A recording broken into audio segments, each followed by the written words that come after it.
Good morning, everybody. We will commence the meeting at 9:05. Welcome to the 870th round of the Planning Regulation Committee meeting. As always, we welcome our committee members and visiting councillors, our EGM, Alicia Swain, our significant gaggle of city officers today. We've got half of Waterside over here, so we're going to get through some items quickly to let some people get back to their jobs. With that, we'll jump into things. I have no attendance or apologies. I'm not aware of any leave of absence for any future meetings. We'll move to item 3, which is the confirmation of the minutes. Councillor Wilkinson's happy to move the minutes of the previous round. Seeking a seconder. Councillor Gates. All those in favour? Against? Motion is carried. Just confirming, was there anything from the minutes of the previous round any councillors picked up on? Very good. Conflict of interest declarations. I'm aware of 3 new declarations to be made under the new regime. I'm not sure who you have loaded first, but it looks like it might be Councillor Fowler. Councillor Fowler, would you like to kick us off? Thank you, Chair. And I just... Oh, yeah. Sorry. I'll get there in a minute. So since the new legislation's come in, I'm just redeclaring my conflict of interest in regards to the new Crush Quarry, noting that today is not a decision. Today is just noting an update on the appeal. So to remind councillors, I've just updated that I purchased the property with my husband 6 years ago, lived in there since, purchased the property with the knowledge that there was an operational quarry within proximity to the dwelling, and I believe I can best represent the interests of the local community by participating in meetings as an informed and balanced ratepayer and elected representative. So just redeclaring that today.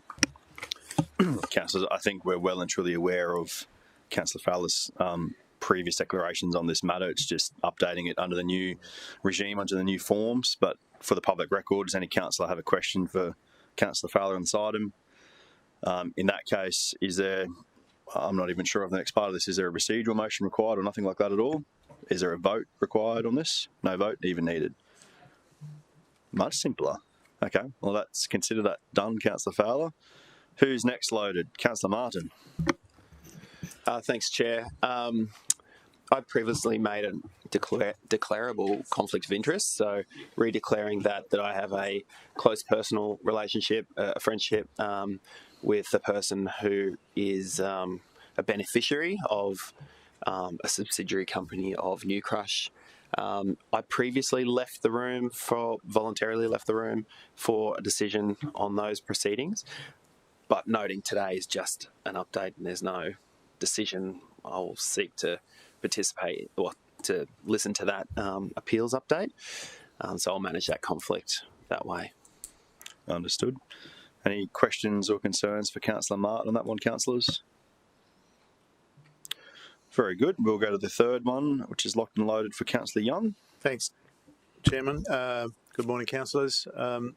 As previously declared by me, I own a property within about 700 metres vicinity of the Oxenford Quarry, which is the subject of this matter before us, which is just noting the appeals register.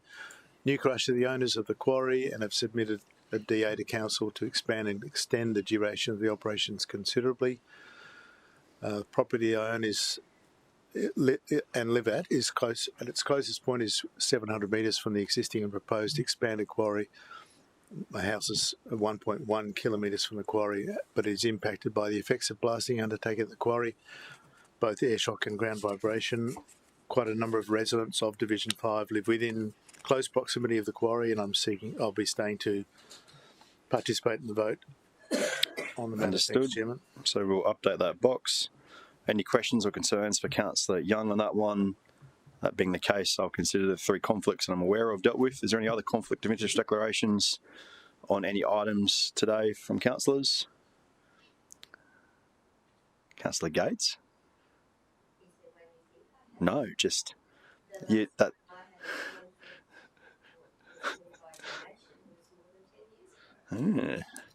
Just I can't get used to a meeting without a conflict from Councillor Gates. It's weird.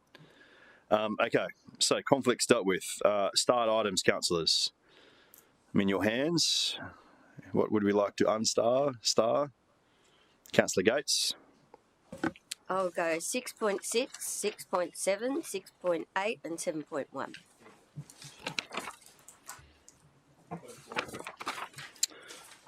Okay. And 6.4 for Councillor Doran. Anybody else? Councillor Martin. 6.5 and 6.10, Chair.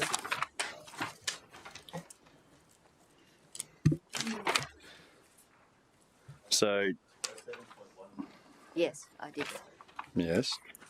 So that leaves us with 5.1, the forward planning schedule, 6.1, the minor amendment to city plan, and 6.3 as starred. 6.9 remains starred as well, and 6.11 remains starred. Is that the supplementary? Correct. Correct. So I'll Which one? So I'm going to go through that one more time. So starred at this stage is 5.1, 6.1, 6.3, 6.9, and 6.11. Offering once, twice, 3 times. I'm happy to move the start items. Seconded Councillor Wilkinson. All those in favour? Against? The start items are carried. Councillors, I move a procedural motion that the standing order be altered and that item 7.1 be dealt with first.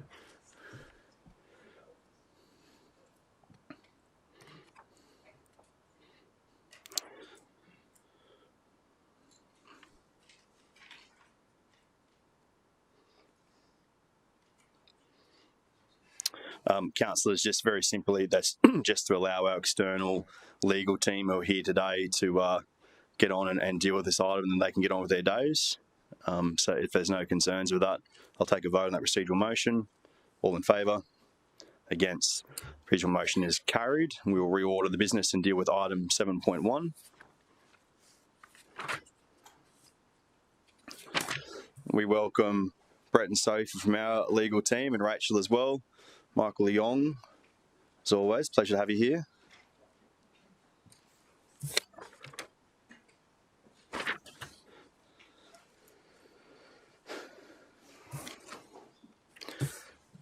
Team, are we straight in the close on this one, or is there any part of this to be discussed in open? We're straight in the close for legal advice. Open first. Yep.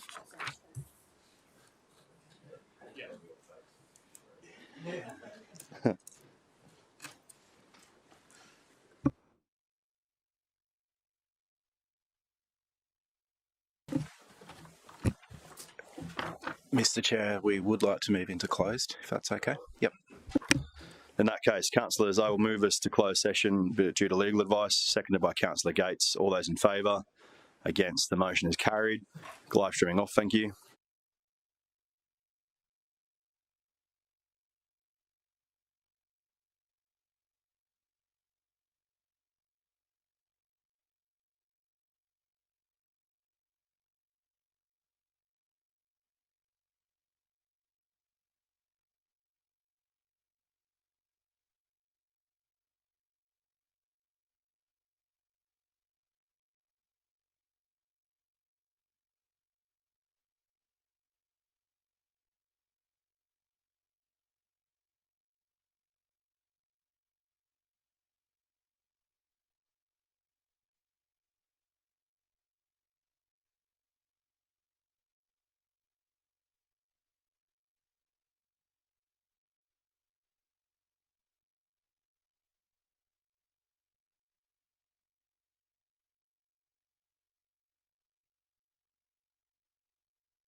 Councillors, thank you. The open session recommences at 10:36.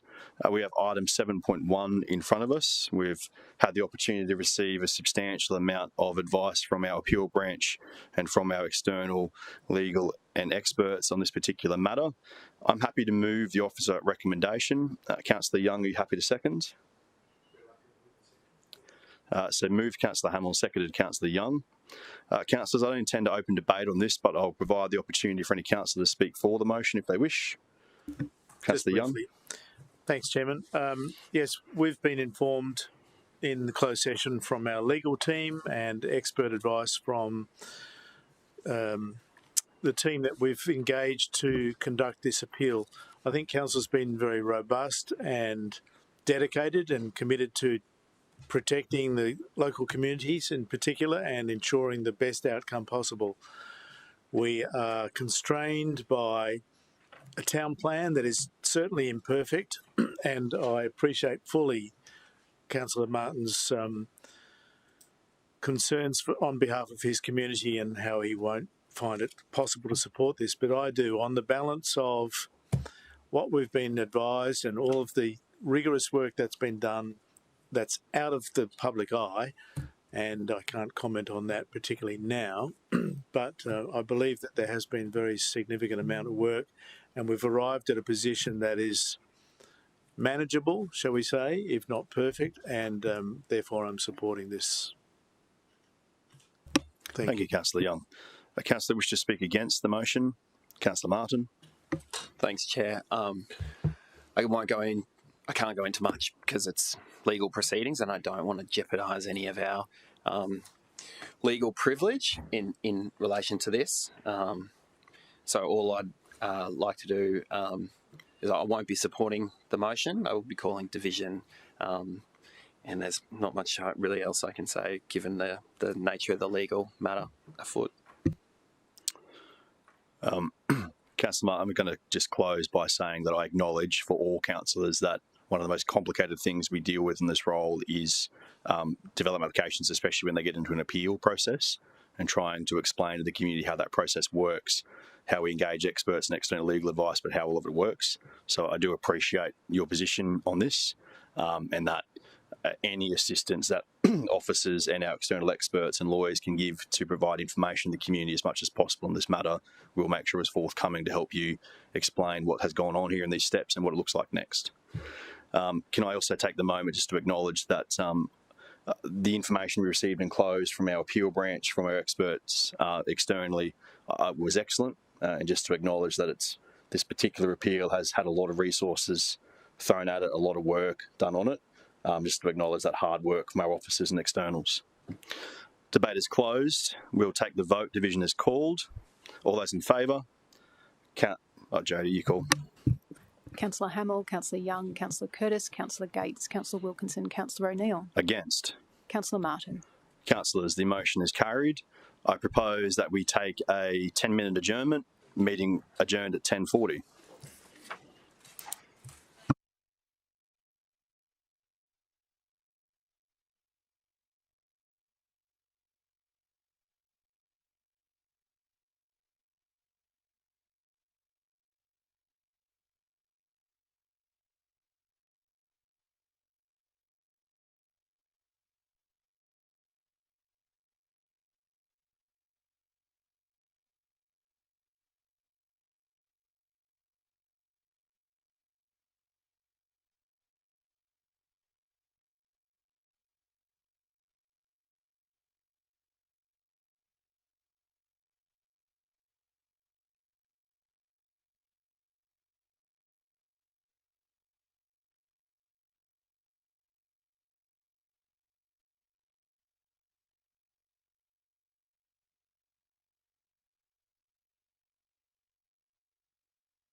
Councillors, welcome back. We will resume the meeting at 10:50.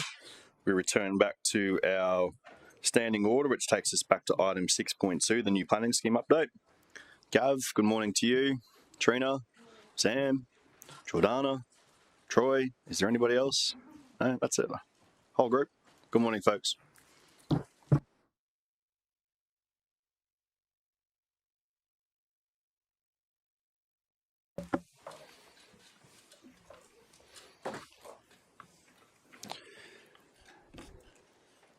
Through the chair, good morning, councillors. Today's monthly planning scheme program update covers off on the topics that are presented up on the screen at the moment. For the local growth management strategy, as you'll probably be aware, we had a community engagement program that ran for 3 months and ended on the 31st of July. The feedback is currently being analysed and inform the final strategy.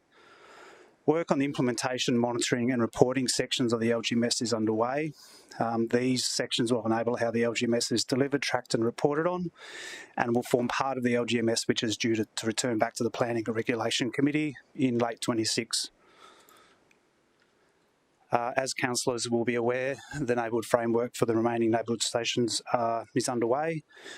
As part of the last monthly update, we confirmed that we had quite a large number of survey responses, 584 survey responses, with quite strong corridor representation for people living in the station neighbourhood areas.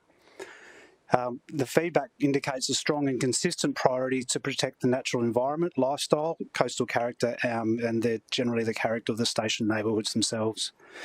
Sentiment on the station neighbourhoods confirmed that most of the respondents felt positive or supportive about the future change in the land use directions. As part of the survey that was presented, there were some open text options for some of the participants who responded neutrally or negatively concerned. They were invited to provide some reasons for their feedback. A number of the topics that were provided were focused on building height, housing density, impacts for neighbourhood character and amenity, pressure on infrastructure including traffic and parking, safety and movement within the neighbourhoods and the perceived impacts of the light rail.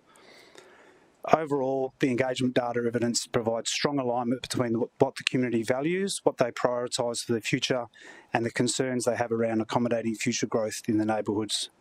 This feedback has been collated in the Neighbourhood Framework Community Engagement Report, which forms attachment to today's agenda report. As you also may be aware, we've had a number of CRG meetings. The first one was held in June.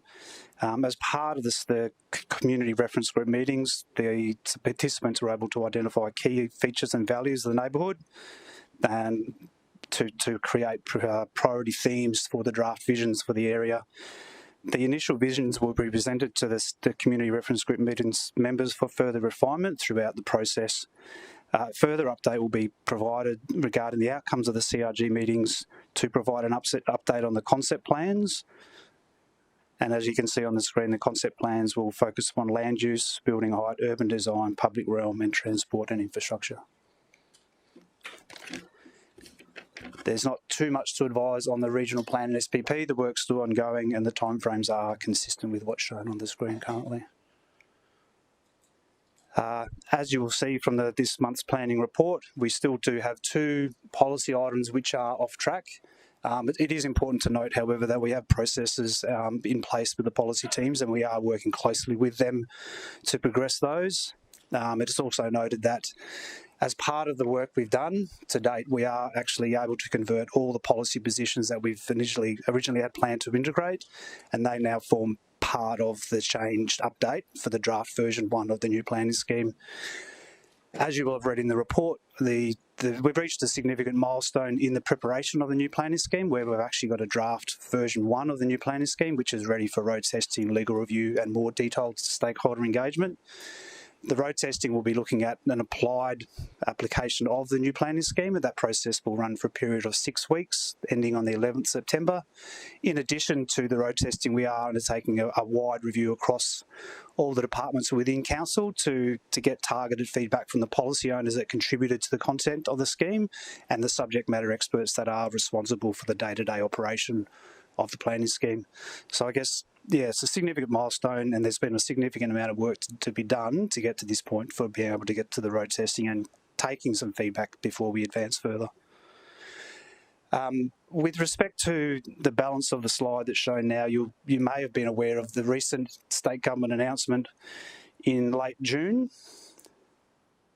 which was from the Crucifili government announcing two major transport projects, which is the recent announcement for the Gold Coast Transport Plan. One of those is an extension of the light rail through to Harbour Town from the Gold Coast University Hospital, and the GC Surfer Metro vehicles, which intend to have buses running every 10 minutes between Robina, Varsity, Burleigh Heads, Gold Coast Airport and Coolangatta. It is intended that the officers will give regard to the future... Sorry, I've lost the slides. Go back one. As part of the consideration for the extension of the light rail and the metro services, officers will bring back a project plan to identify how those investigations may inform future amendments to the new planning scheme. And those updates will be brought back before December 2026. Sorry, Gav. Was that... Sorry. That's it, and the recommendations are on the screen before you. One thing to note is the final recommendation does identify the project plan, but it doesn't specifically align with the words in the report that brought back a date for that timing to occur. Understood. Councillor Gates, you're up first. Thanks, Chairman. I missed the last planning workshop, and I'm not sure what the outcomes of that workshop were, but you mentioned a first draft of the NPS has been prepared. Does it identify the new minimum low density lot size, or is that a decision point yet to come? Has that been included in the first draft? Through the chair, the low density zone includes a small lot precinct which has been identified through the content, and it does identify a minimum lot size, yes. So my question is, has that what has been included been endorsed by council? Did that happen at the last workshop that I wasn't at? Through the chair, I guess in response to that question, part of the work with the advisory groups has been including the established reference groups and working with the councillors. We have been bringing forward policy matters to get the views of all the stakeholders concerned and to get their known support through those meetings. As that process is evolving, people are getting a wider understanding, but the changes being brought forward actually aren't the formal resolution of the council to progress to the state interest. So I guess that's my question. When will those type of factors come before the council for interrogation? Through the chair, we'll be bringing the full scheme to council through workshops to review. It's not intended to bring it back to council to get endorsement on the full suite of policy issues until we bring the scheme back for endorsement at state interest. So we'll be working with council through those workshops to be able to understand the direction further. I guess what I can't understand is the trouble you're going to prepare a first draft if it's not aligned with council's view. Why would you do that? Why would we not actually have the opportunity to make that decision so that drafting becomes a lot more efficient? Through the chair, what we have been relying on is the policy workshops that have been undertaken over the last 6 to 12 months. And whilst they've been at the policy level, being able to take the outcomes from those workshops, whether it be council or the reference groups that we've been working with, to be able to inform the first draft. Now, through a lot of those workshops, there was further detail required, which to be able to get that detail, we've needed to do the drafting, which is what will be coming before you shortly. Okay, I think I've made the point previously, though, that the Planning Scheme Advisory Group in particular has a very different view from an elected representative. And I would hate you to go to all the trouble of preparing something that is supported by developers, but perhaps not by council. So, Giordano, do you wish to clarify that when you reference the reference groups, that's not just PSAG, that's the community reference group and the industry reference group as well, and the state government reference group? Through the chair, that's correct. And when we're informing the drafting, we're trying to take a balanced approach as to what's the best outcome from the city, informed by the outputs of those engagements that we've undertaken. Councillor Young, I think, was next. Thank you, Chair. Thanks, Gavin. Your previous slide, or the penultimate slide, shall we say, And the report addressed the state government's major public transport projects. Yeah, because I don't think either of them are major. But what's missing out of that, obviously the state government has missed it, but I don't want us to miss it. We've been talking for years about the east-west connections, both to Robina, which is kind of covered, but to Nerang is not. If we don't make provision for that in our planning scheme, then we were really undermining our own capacity to deliver that, or for the state to deliver that east-west rapid transit. Can you address that, please? Through the chair, I can provide some information on that one. The east-west connections are a continuation of policy that we've been working with the state on previously, so they're actually already integrated within the local growth management strategy. The ones that were identified on the slide are these additional ones. So there's 2 east-west ones that we've been working towards for some time, which is from Nerang to Broadbeach and Robina to Miami. Okay, I just wanted to have that confidence that it's, yeah, even though it's not addressed in the report, that it's in your heart. Thank you. So I don't think we've actually seen any detail from the state government yet of the Nerang to Broadbeach one, because they seem to keep referencing Carrara Stadium or Nerang Heavy Rail Station to Broadbeach, not necessarily getting to the other side of the highway into Nerang proper, which I know has been an ongoing concern for Councillor Young and myself. So we might, I don't know if our transport team have been able to get into that detail yet, because we've got to make sure that's where we need it to be. Councillor Fowler. Thank you, Chair. And through you, I was just curious on the LGMS, just when that is coming back to Council for an endorsement, because we haven't endorsed that document yet. Is there still work being done on the LGMS? And in the timing plan, what are the key dates for a council endorsement on the LGMS? And then also what Jordana mentioned about the new planning scheme, when are you expecting that to come back for an endorsement or non-endorsement from council? Jordana? Yep. Through the chair, at this point in time, our plan is to bring both the LGMS and the new planning scheme back to council for consideration in December. They're likely both to come at the same time. So that was actually what the resolution called for, wasn't it? That LGMS, in giving in principle support, I think the recommendation then actually said that final endorsement of the LGMS happened at the same time as state interest endorsement. Is that how it was worded? Through the chair, it requires us to reflect the content within the scheme. So if we have a disconnect, that makes that quite difficult if there's any changes. Okay, sorry, that's what it was. Is that if the two are going to mirror each other, you'd make the decision at the same time. Okay. Could I just ask one follow-up? Is when are we as councillors seeing the LGMS with the changes that are being made? We're now starting to have conversations about the draft new planning scheme. I'm just hopeful that we don't see it in December for the first time. I'm hopeful there's consultation with councillors that will occur on the LGMS document separately and in conjunction with. The timing for that's something we're still working on, but that is our intent, yes, to bring it forward early for discussion with councillors. Councillor Martin? Thanks, Chair.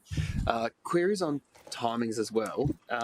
So when, from a broader community, whole of city, at what point do they get to look at the new planning scheme? Is it so after state interest review or prior to?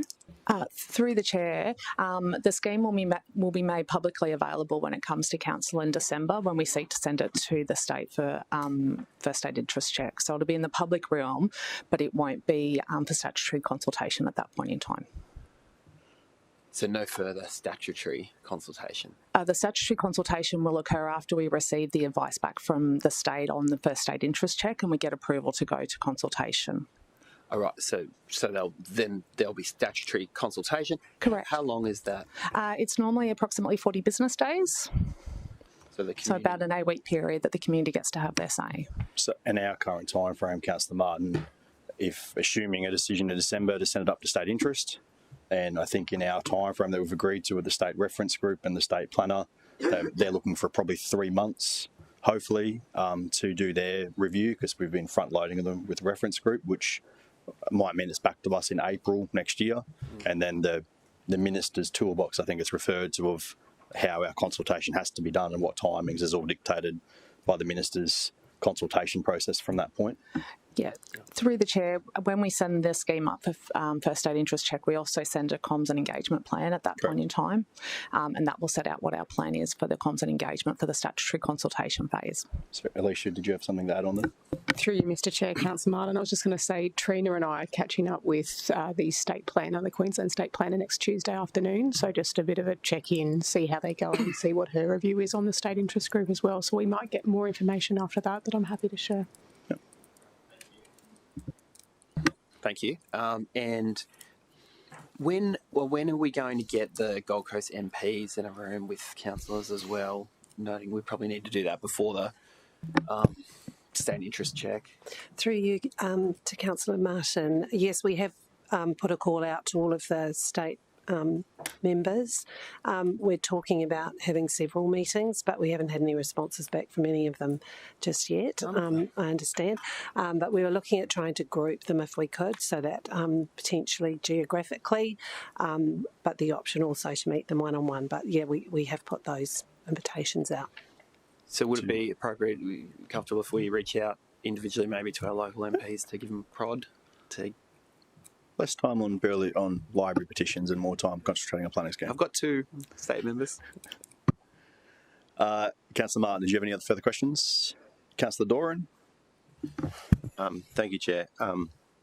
The first draft of the new planning scheme was shown to councillors last week. There were items included in that new planning scheme that were different from previous discussions, and specifically referring to small lot that was referenced earlier. There was no vote on that, and just to go back to Councillor Gates's point, there was no vote in a workshop. It's a workshop, and there's, as you get 14 councillors in a room, there's never going to be, or rarely going to be, unanimous decisions on that. And so I would like to understand if we're still expecting council to endorse the plan that we were shown last week in December on the basis of how many more consultations between now and then to make sure we're comfortable with what we're endorsing. So, Jordana, do you want to possibly clarify too the importance of, while the in-principle support for LGMS, but the directions were endorsed and that the directions have directly led into the small lot and the LMDR discussion? That's correct with the LGMS. That's informed our zoning methodology, which was what was discussed with the councillors last week, that we've taken those directions as well as looking at the projected population targets that we need to meet. And so this is where we've done more granular detail to look at what that would mean for the scheme. Now, I know that there were some further discussions probably earlier this year around the lot size. But for us to be able to make a meaningful change, that's where we've landed on with the minimum lot size that you saw last week, Councillor. Yeah, and I guess to clarify that slight dig, the size has changed from what was previously discussed in the workshops to what was presented is my point. And so quite significant change presented to us at that point was alarming. Moving forward, though, how many more opportunities will councillors have to see refined maps as they move forward? Through the chair, we're looking at having an information session next week for councillors. Then there'll be 2 further sessions for councillors on the scheme as a whole with all of the draft content. You referred to before new transport-related announcements by the state government, and in the context of you be reviewing those lines. So Olsen Avenue, for example. So I assume that, and I'm making an assumption, but I'd love you to clarify, that you mean when you say review that you'll look to increase the height and density along those tracks? Through you, Mr Chair, we will certainly look at the planned heights, so I guess the built form parameters along those locations to consider what sort of change should be put in place to support the function of the corridor.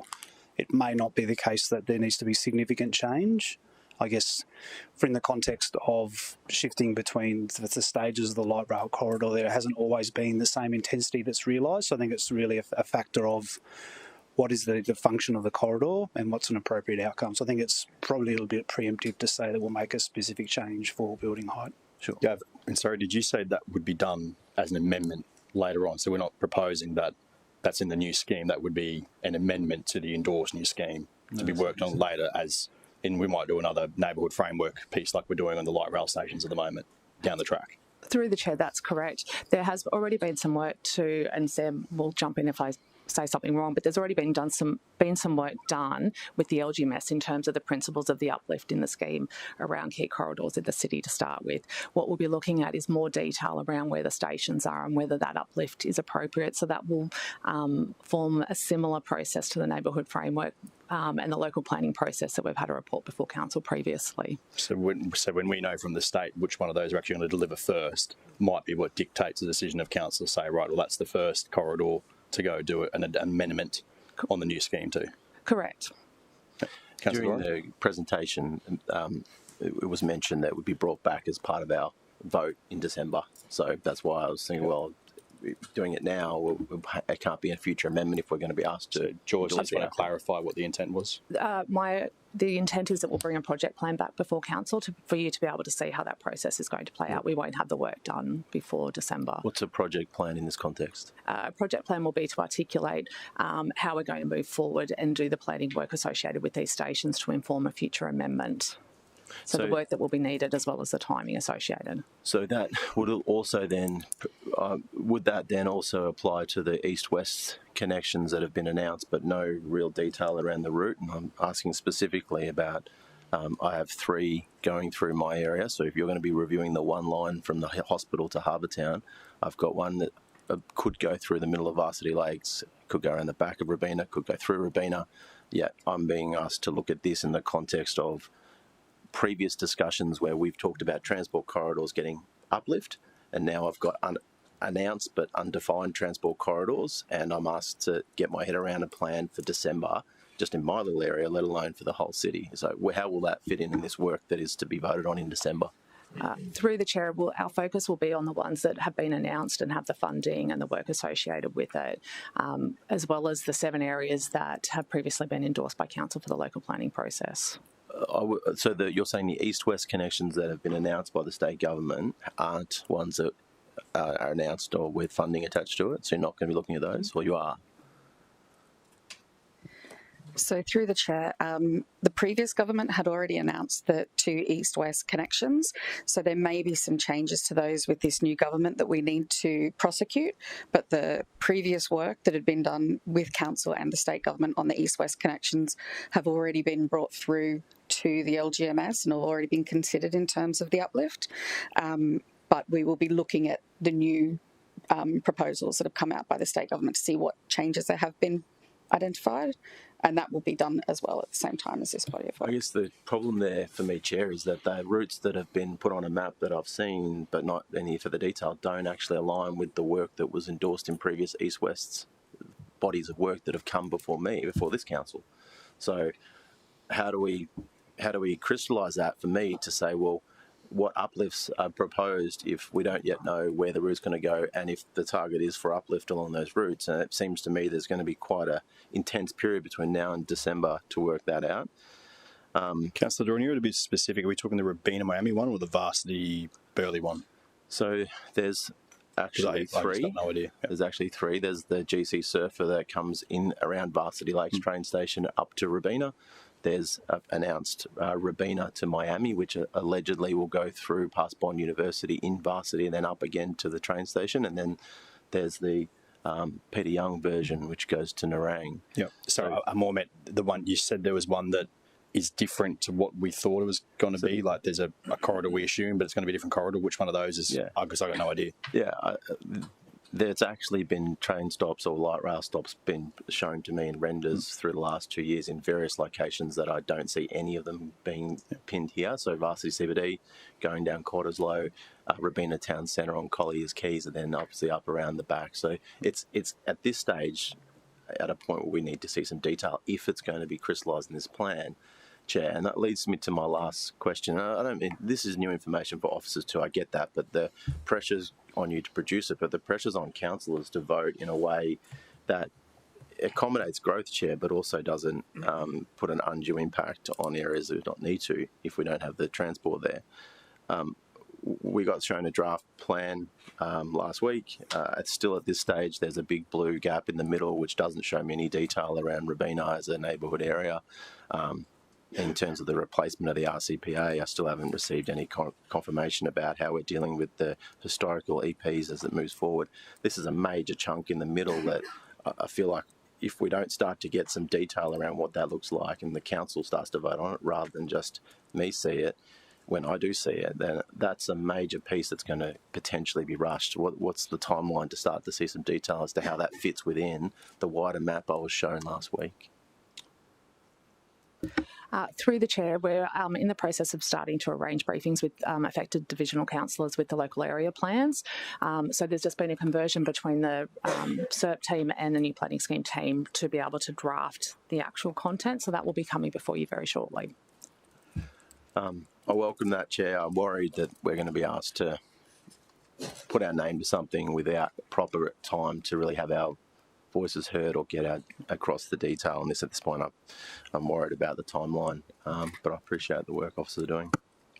I think we might just clarify for the public record too that what councillors were shown last week were zoning maps. It wasn't a draft of the whole scheme, just in case there's anyone listening, especially a journalist who thinks that we've seen the whole scheme, because we haven't yet. It was just one part, an important part, but only one part of the scheme, which is the zoning maps.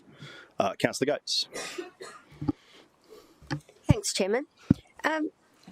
Through you, can the officers tell me, we gave in principle support for the LGMS because there were some mapping things that we were not at the time confident about. Can you tell me what has changed within the LGMS since we last saw it? Like what changes have been made that would now encourage us to give endorsement? And I'm asking this on the basis of our current scheme catering for the population growth into the future as it already exists, and the suggested changes that are being made to density and lot size. Through the chair, the changes are actually underway. So we only closed consultation on the 31st of July. So we're still just pulling all that information and disseminating it and working on what changes that might mean. The team have been working on an implementation plan. So that's definitely something that will be different and that will be coming forward. But it will depend on that feedback that we've received from the community, what might actually change. So that's all underway. Thanks, Sam. So, and am I clear from today that it's not intended to bring that back to council in advance of December, that both the first draft and the LGMS will come to us at the same time? Through the chair, that's correct. The way the resolution was worded, we don't have the ability to do it any other way because it requires the scheme and the policy positions in the scheme. And so could we change a resolution so that we have time to absorb the LGMS in advance of turning up on the day we're going to send it to the state, and some of us are going to say, sorry, that's not what we had thought was going to be presented. So can we... So we don't send the LGMS to the state, only the new planning scheme. Can we see the LGMS first so that it can be endorsed for sending to the state with the first draft? So LGMS doesn't go to the state no matter what our position is because they don't want it. Just to clarify, through the chair, the LGMS will form part of the extrinsic material to justify the positions in the new scheme. Yeah. So it won't be going to the scheme, won't be going to the state for endorsement, but it will be used to support the justification for the changes in the new scheme. So surely that needs council approval before we approve a new scheme. That's my point. I don't understand. The resolution as written called for a mirroring of the draft. I get what was written. I'm asking, can we see it first? So you can move any change you wish, but remembering that you'll have to change the part that said we wanted to reflect the new planning scheme. So zoning maps, height maps, centre maps, all the maps that are in the new planning scheme, the way it's written said, you know, as they're endorsed for state interest check is how we want them to reflect in the LGMS. So it may have to be written in such a way to say, well, whatever you endorse in the LGMS reflects into the new planning scheme, because the two have to mirror each other, was how that was written. I get so that wording can be worked out, but that was the importance that I think was the clear intent, was that you wanted to make sure the first version of an LGMS map aligned with the first version of a zoning map or a height map or a density map that was going to go up to the state. So as long as the team can get those two things to mirror each other, if that's the intent still, can be done. But it might be the if it's December for the state interest of the new planning scheme, it might be November for the LGMS. We can add in things beforehand, but to see the detail beforehand, there's a bit of horse and cart, but because the maps, if you want the maps to mirror, they're going to have to kind of mirror. I guess the point I'm trying to make, there was no point in not endorsing it last time if it's just going to steamroll ahead anyway for the day that we send the first draft. So in principle, support was given because we were uncertain about certain aspects, and I would have thought that it would be appropriate for councillors to have the opportunity to see the final version earlier than Alicia when and we're doing the Giordano, first draft. Trina can work through that, because remember, the in principle was very much in the context of the maps. Like the resistance was around the maps that you saw. You gave endorsement to the directions. So the work that is underpinning the new planning scheme, you gave endorsement to that already. So the key part that you had a concern with and provided the in principle part was the maps that you saw. So making sure that, I mean, we're not going to get support for the new planning scheme to go to state interest if we don't have support for the maps and LGMS. Like the two are intrinsically connected now. But Alicia, Trina, Giordano, can we work through a change of the program that reflects that, possibly that we separate it somehow? Yeah. Through Mr. Chair, we can come back with a few different options of what that looks like from a chronology and a timeframe perspective. LGMS, new planning scheme, what the workshops look like, because we've plugged a few workshops that Giordana spoke to earlier about, which will be in early September as well. So I'm happy to do that. Yeah, because there was, I mean, the counter version of that might be that if the key part you wanted is that the very first version of the endorsed LGMS mirrors the maps that have gone up for state interest, possibly its LGMS is endorsed after the NPS that goes up for state interest review, but it can't because it's part of the intrinsic material that's connected. I'll let them work out how we do that. But if you want it done a different way, we can. We just got to make sure, because obviously with reporting timeframes to get something to December, it may actually have to be in between. It might even force us to have a set meeting in between just for that, because if we align it with committees, we're going to run ourselves out of time to allow you to keep running through things. Yep. Councillor Fowler? Thank you, Chair, and through you. I just had a question how officers actually do track the changes in dwelling supply between the current planning scheme and the new planning scheme. I know a question was asked in the workshop, in the new planning scheme, how many additional dwellings, and I know it's difficult, but what is the metric in that, and how do you actually track the increase in dwelling supply between the two schemes? Through the Chair, we're using our population and urban growth model. I probably got the name wrong. The planning and urban growth model. So that will be what we use to be able to demonstrate what the change is in the supply that we're going to be able to achieve with the new scheme. So we haven't had that new model run based on the zoning just yet, because we're waiting to get some of the feedback from councillors, but that will be run then to confirm what our supply will look like based on the zoning changes that we've set. Thank you. And my second question in the same line is, once we have a new planning scheme in place and we have an intent for density in certain areas, how do you track conversions? So if we have, as a planning team, said, we're going to do, it's been mentioned already, but small lot housing in this community, how do we look over that 10-year duration of the plan to see how much of that is converted? Through the Chair, that is the holy grail of planning analytics, actually. So everyone does. We also use the PUG. We use BA and DA data from City Development, and we do our best to monitor and track conversions. And that's effectively how we test the effectiveness of policy interventions. But that's notoriously quite difficult data to collect and I guess refine. So we are doing our best to do that, and we feed that in on a regular basis into the planning and urban growth model. And is that information on both fronts? So will you be reporting back to council when you get those metrics done in terms of what the dwelling supply increase will be between the two schemes? And do you, in retrospect, once a new scheme's in, report back to council on the conversions at any point? Through the Chair, we do actually do that as part of the KPI measurements for growth, but it's not at a very granular level. So if that is something that we want to bring back to council, you want us to report on, then that's something that absolutely we could do. Also, through the chair, we'll need to do that for the new scheme when we're sending it up to the state to be able to demonstrate to the state how much supply and the type of diversity of supply that we're anticipating. So that will form some of the supporting justification for the change. Just have a quick question on the neighbourhood framework from Mermaid Beach to Burleigh.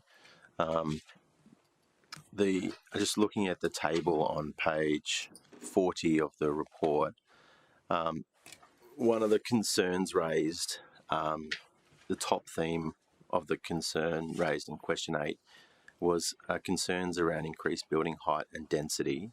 Do you know through that engagement whether they were at a starting point of a certain height and they were worried about going to X, or was there any further context provided in any of the engagement face-to-face or any online comments? Through the chair, the context for that question, or at least the community survey findings, was based on current city plan. So raising concerns around what they're seeing in terms of their neighbourhoods with development and changes to height, specifically with what's there in the corridor already. So thanks, Les. When we talk about positive responses or the feedback, the top concern being height and the other one is local character. It feels like we get back into some of the issues that we confront in Palm Beach around local character and height. Is that something that with this information we can address in the next city plan, or what will we use this information for moving forward? If you could outline that.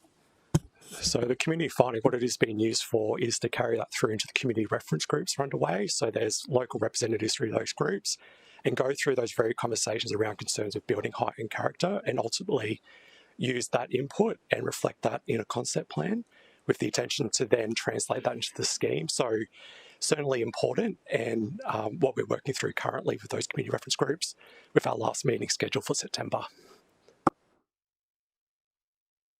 Any more questions, folks? Councillor Young? We have a workshop, I think, next week, and we're on a pretty fast pace with the new planning scheme. It's a hell of a lot of work, obviously, and we originally identified a program of work back in 2023. We're 3 years into that. I think the objective is to have this out next year, like to be endorsed and adopted. And I just wonder if we might address at the workshop ramifications of potentially delaying our current program, just so that we don't miss anything, we don't rush things, because there is a lot to digest. You can raise whatever you wish at the workshop. Sorry? You can raise whatever you wish at the workshop, absolutely. Thank you. I just wanted the officers perhaps to be a bit prepared for that, yep. So we're informed what the ramifications are. Obviously, there's a set of state government guidelines that have been issued to us about engagement and so forth and construction of the planning scheme. So, there may be other ramifications that affect the city. Thanks, Chair. If that's it, I'm happy to move the item. Seek a seconder. Thanks, Councillor Young. As always, just want to acknowledge the team. As Councillor Young pointed out, we are 3 years into this process now, so I'm not sure on the rushed comments because it's been a lot of work in 3 years and there's still a fairly big 18 months to go to our intended end time frame, which still remains the end of next year, which would have allowed nearly 5 years of work in this space. Just want to acknowledge the team as well that we're getting into the nuts and bolts part a little bit, and I know that the section we're in for the next 6 months gets very interesting, that we're now getting down to granular maps and into the street by street and block by block discussions, which I know for a lot of councillors is where you're very keen to be. That we've spent the last couple of years at the helicopter at the higher level, and we're now getting into that granular work. So thank you for that. Acknowledge that work. We have got a very big rest of this year on this, but I'm pleased to see in this update today that several matters that were considered off track a couple of months ago are now on track, and that the last 2 items, I'm well and truly aware of the work being done in the background, and I'm hoping that maybe next round or the round after they'll be coming back as both on track as well, which will mean all of the internal policy areas are on track. Very big time for officers, but also very big time for councillors, and I'd acknowledge that too. So I think for some of you, the shock of seeing zoning maps last week and the amount of detail in those, especially for new councillors, fair enough to be shocked by it. There's a little bit more of that to go, but you've broken the back of one of the most difficult maps to get your head around and keep working with that. There is a program of workshops and abilities for one-on-ones and as groups to meet with officers. I think it's been pointed out to several of you that it's difficult for officers to get around to all 14 councillors individually right across the city, that it is easier to deal in groups, and that there is a preference to talk to South and Central and North as much as possible, because while we represent a division now, they're just a line and a map. So as much as possible, if you're interested in having time with officers to go through particular maps or talk about your area, maybe look to join up with your neighbouring councillors if possible, because it does help from a context point of view, not just to focus on where a red line or a division is, but to look more broadly so the work that underpins it is there. That was all I had. Just well done, folks, and thank you. Councillor Doran. Thank you, Chair. I'm no longer on this committee, but I'd like to just voice a response to the sort of comments about rush, because, and I'm correct that I did use references earlier, Chair, about new plan was zoning maps, so thank you for correcting me. I think you're right. We have, since at least March 2024, been involved in the heavy work of the new planning scheme. And when I was previously on this committee, I was on the planning scheme advisory group as well as part of that work. I think one of the concerns which I've raised along the way has been, once we get into the detail, is being able to fully appreciate the impacts on communities. Zoning maps are not new to me. Planning schemes are not new to me. I have a dozen-year career in this stuff before I got here, so it's not that it's new or I'm a new councillor. It's that we have got a very small window, in my opinion, between now and when the current outlined timeframe being December, which means producing in November, seeing it in mid-August, to be able to digest, have minimal, in my opinion, workshops where it is allowed voice and quite a broad conversation to understand the impacts and appreciate the local impacts on our areas, but also the citywide, because as you say, Chair, it is a line and a map, and we need to also understand how it works in other areas and not just how it would work for my area. A particular concern is the fact that we've got to digest it, provide feedback, see what other councillors who have more experience from an elected perspective also have their views captured to make sure we don't miss something. And to do that in the 2 or 3 months isn't, no experience in creating a city plan, so I don't know if it's rushed, but it feels like it's a timeline which could put some pressure on the decision-making process. So in order to be able to fully take our community on the journey and support it, we need to be able to explain it and understand it. And I feel like at this point, we could be completely wrong, but at this point, given the zoning maps haven't yet been also provided with things like setbacks and car parking ratios and heights and other sort of overlays, it is a point of concern, which is why perhaps some of the questioning earlier was around the timeframe, Chair. But that's not to say it's not a big body of work and we haven't been on the journey and we don't know what we're doing.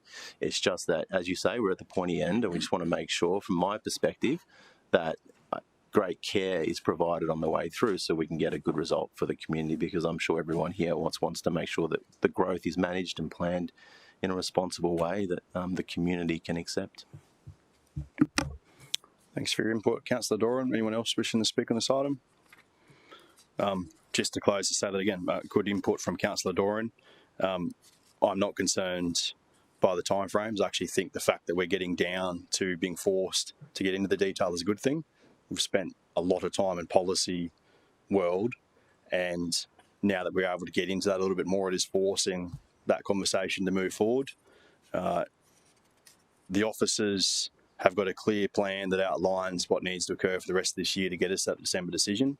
Now, if for some reason along that way something doesn't work, or there's something that we haven't allowed enough time for, or something that forces us to go back, that might adjust the time frame. But as we sit here today, the work program to the Christmas works and that it's achievable. Is it a lot of work? Yes. Have we resourced the living daylights of the strategic planning team to do this? Yes, at a not insignificant cost in a lot of additional resource to get that work done.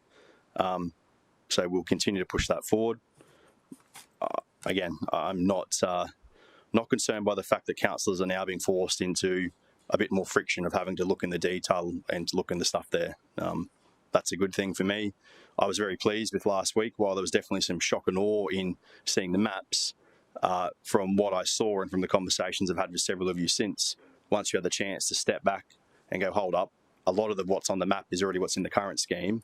And then when you analyse a little bit further what was there, there's not a lot of things to go through. I'm aware that most of you have had one-on-ones with officers now, and that we've got a really comprehensive register of little changes or big changes, some really good local detail that's come out. But if they all go the way that last week did, and frustratingly we didn't have all councillors there, and we're going to work harder to try and get all councillors at those workshops because they are important, but if they all went like last week where we get that level of feedback in a good time frame, we get those chances for those one-on-ones, there's no reason we can't hit that December period. But we don't control everything, and the big risk, which to Councillor Young's point, the big risk that we flagged the whole time is that whatever the state does, while we have an agreement with them that they will turn around state interest pretty quickly because we've been showing them everything, they're aware of all the policy work, they've been seeing everything up front.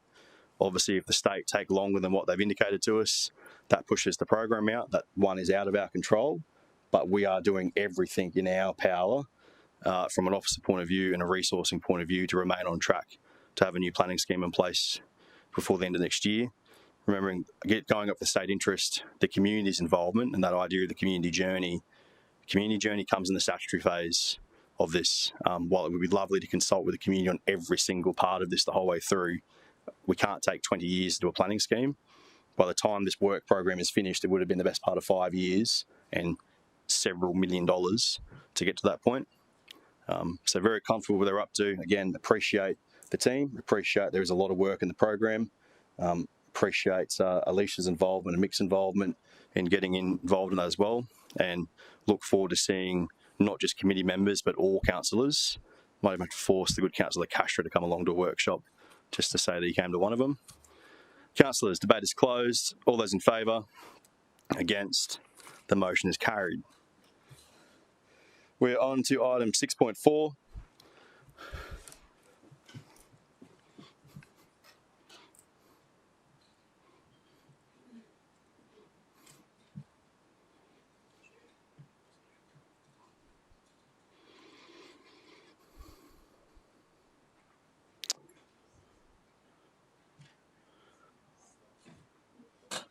I'm guessing someone has questions on 6.4.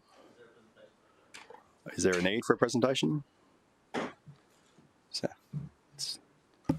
I mean, if you don't know your part, Councillor Doran, I'm happy to take the presentation, or we can go straight to questions. So, does other councillors need a presentation? Are we happy to let Councillor Doran ask his questions?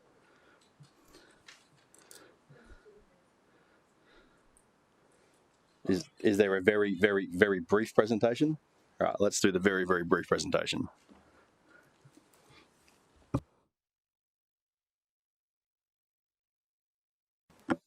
Thank you, Chair. Good morning, everyone.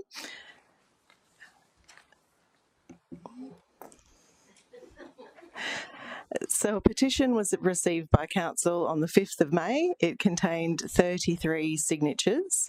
The petition relates to a request for installation of permanent CCTV in Jim Harris Park, Varsity Lakes.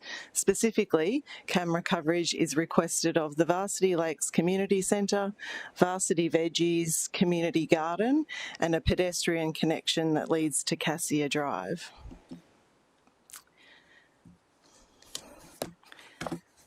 Jim Harris Park contains 2 leased facilities operated by not-for-profit groups. This is the Community Centre and the Community Garden. These facilities are used for a range of community services and events and are surrounded by public open space and a car park. The Community Centre is equipped with a city-managed alarm system, and also the city provides nightly security patrols to the area. Jim Harris Park is regularly included in the city's mobile CCTV program as a temporary mobile deployment location. We've currently got a mobile CCTV unit in this location to the east of the community centre.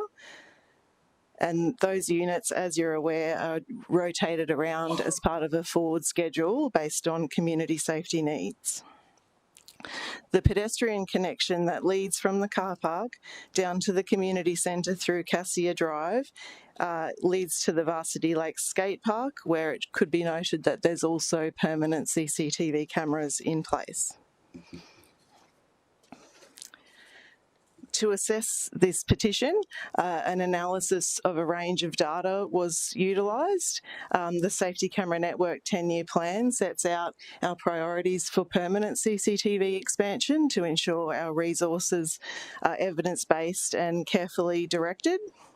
The analysis of this site indicated that in the last 12 months, based on QPS crime data, there were nil offences recorded in Jim Harris Park itself. Offences near the area did increase over the second half of the 12-month period, but as you can see via the heat map, the concentration of these offences appear to be connected with the commercial premises. There are currently 36 permanent CCTV cameras in the suburb of Varsity Lakes and 4 mobile CCTV units allocated to Division 11, including Varsity Lakes. Review of Safety Camera Network incident data found that there was 1 incident recorded at Jim Harris Park through the mobile unit deployments across a cumulative 33-month period since 2023. When consulted, QPS had no particular concerns or further information to add about crime and antisocial behaviour in the park. Based on this data and feedback, Jim Harris Park does not currently meet the criteria for prioritisation of permanent CCTV infrastructure, and additionally, extension of the network to this location would be highly costly. Based on this information, it is recommended that the mobile CCTV program continue to be used to service this park, and that the units continue to be rotated as part of a forward schedule based on community needs in the area. This will continue to be supported by the building alarm system and security patrols. The recommendations proposed are listed on the screen there, and Council's decision is recommended to be advised to the Chief Petitioner. Thank you. Questions, Councillor Doran? Thank you, Chair. Thank you for the presentation. It was a really good presentation. I welcome it. The purpose of a mobile CCTV system is deterrent as much as for evidence capture, correct? Correct, yeah. Yes. Do you know in the past 2 years how often, do you have the data as to how often that mobile CCTV unit has been in place at Jim Harris Park? So 33 months since 2023. So 33 months. So, I mean, you can probably understand, Chair, why the need for permanent CCTV if we have to continually have a mobile CCTV camera stationed in one location in the city. Wouldn't that also be the reason why you don't see a lot of the data that you just referenced in Jim Harris Park, because there has been a CCTV camera there? Through the Chair, the deterrent value is obviously difficult to measure. It could be playing a part in reducing incidents in the location. As you're aware, we've got the 4 units for Division 11 that are regularly rotated, so the unit hasn't been in place at that location all of the time, and most of the units we're capturing minimal incidents across the division. We've got capability to continue to rotate and service the site with the mobile program. I guess I'm just going to finish this here because I'm not on this committee, but I'll bring it up at council. It's just that this is a community centre that has a lot of seniors and ageing users, Varsity Veggies as well, which has got some vulnerable users as well, and the division itself has to permanently keep a mobile CCTV camera there. The one time it was moved in the 33 months or so, we actually had vandalism occur at the centre, which is the point that they wrote to you about in the response. So it does sort of penalise Division 11 if we have to have one location constantly monitored as a CCTV. Can you just, my last question is, could you just outline the sort of the cost if there's a permanent CCTV presence at at the skate park, which is just across the road. How, when you say significant cost, I mean the assumption of the petitioners was that you could just push that over to a neighbouring park. Could you say, or sort of outline a bit as to why that's not as easy as it sounds? Through the chair, yes, no problem. So the Varsity Lakes Skate Park is reliant on mobile data, so we don't have the permanent infrastructure connections there, unfortunately, to enable an extension. The extension would have to come from the closest network connection at Christine Avenue, so it's estimated to be over $1 million worth to reach Jim Harris Park from our closest permanent infrastructure connection. And is there any ability to put the same infrastructure that's supporting the skate park's permanent cameras into Jim Harris with using a mobile system? Through the chair, thank you. The 10-year plan has some, which we brought to council obviously in August last year, has some key principles, and one of those is that our expansion is through, I guess, the optimal permanent infrastructure, so that we're moving away from systems that become unreliable and not as cost effective long term. So as part of that 10-year plan, the prioritisation is that permanent fibre and permanent power connectivity for all future permanent connections. Okay. That's all the questions I have, but I'm sure other councillors have questions. Councillor Young. I just wondered, I don't know what the nature of the offences are in the park in particular, but I wondered if it's feasible that cameras be affixed by the groups at Varsity Veggies and the Community Resource Centre. They might be funded by the Divisional Council, and then they can have their own enterprise for cameras that have recorded data. It won't be monitored constantly, but it'll be recorded, and they're pretty cost effective. And I just don't know if that's the circumstance that might be feasible. Do you know? Through you, Chair? To me? Yeah. Yeah, I assume so. I think it's just the deterrence of the permanent, the system that's there being able to deter people is probably the difference of the two. But yeah, there'd still be visible cameras. They just wouldn't be council ones. Councillor Martin.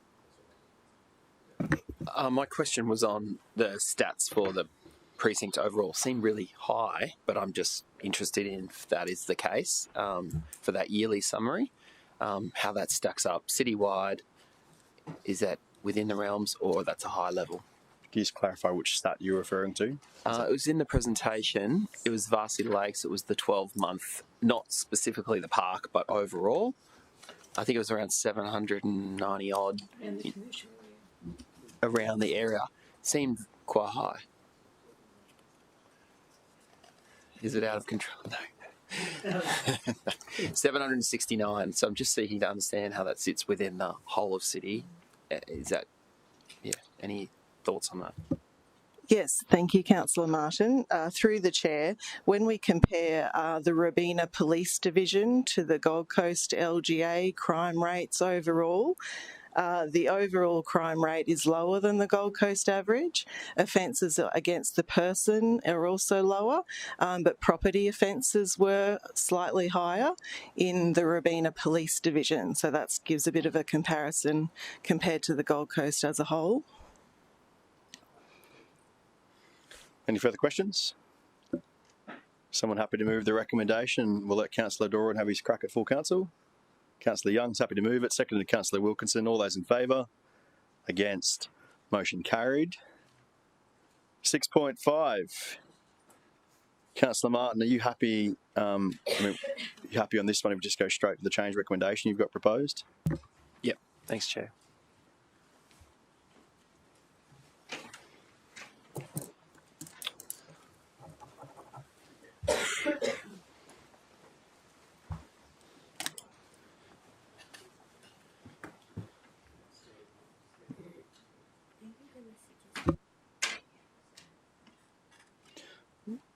So for councillors that were at last committee, this item was deferred at the request of Councillor Martin to allow him the chance to discuss the matter with the applicant and the owner and officers a little bit further. Councillor Martin has, in those discussions, I guess, come up with a plan that he's looking to seek endorsement for today to help the business owner and the landowner in the circumstance. But Councillor Martin, did you want to run through a very quick history here of what's going on and what you're hoping to achieve with your change recommendation? Yeah, thanks, Chair. I think, and if we had longer in this committee, I think, you know, we could really dive into it, but noting we have a really long agenda here. But basically, not only this is a site that has an indoor swim school, 2 small pools, they wouldn't even be 25 metres. But the operator it works mainly with disabled or, you know, NDIS type high needs clients. She also does not-for-profit activities with surf clubs, but it is a for-profit business. Some of the complication of the history is that it was an industrial site, and then there was well before my time, I think when this dated back to, but it's been going on for some time now, that there was a change of use, but the complicating factor was some of the areas were never lawfully established from the property. So there's a mezzanine, there's a patio, some of those. So when the applicant, who is not the property owner, she's a business operator, when the business owner went to apply for this change of use, it triggered an industrial use, which is circa $55 a square metre, to indoor sport and rec, which is $221-ish per square metre, and there were no credits for some of the areas that were never lawfully established. So, you know, it's been going on for some time. I know officers have worked on this, and the policy is pretty clear in that the city must levy infrastructure charges, especially, you know, for profit businesses. There's some discount policies, but they are for not-for-profits. I think what I've arrived to here, and thank you for officers for working through what they could, but it's pretty black and white. But what I'm coming from is the other side. There is a whole community here that relies on this swim school. You know, there's kids, there's parents that send their kids there that are seeking this. You know, it's high needs. It's one teacher with 1 kid or 2 kids swimming. It's not a giant, like this infrastructure charge category we have is pegged against something like a Jets Fitness or something really high profit, high use.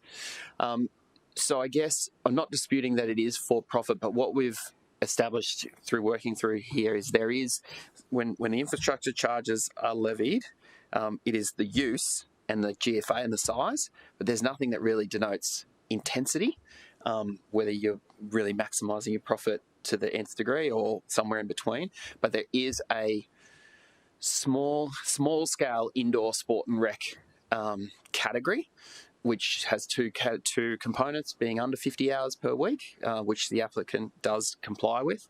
And the second part of that is that it's 15 people or less at any one time on the site.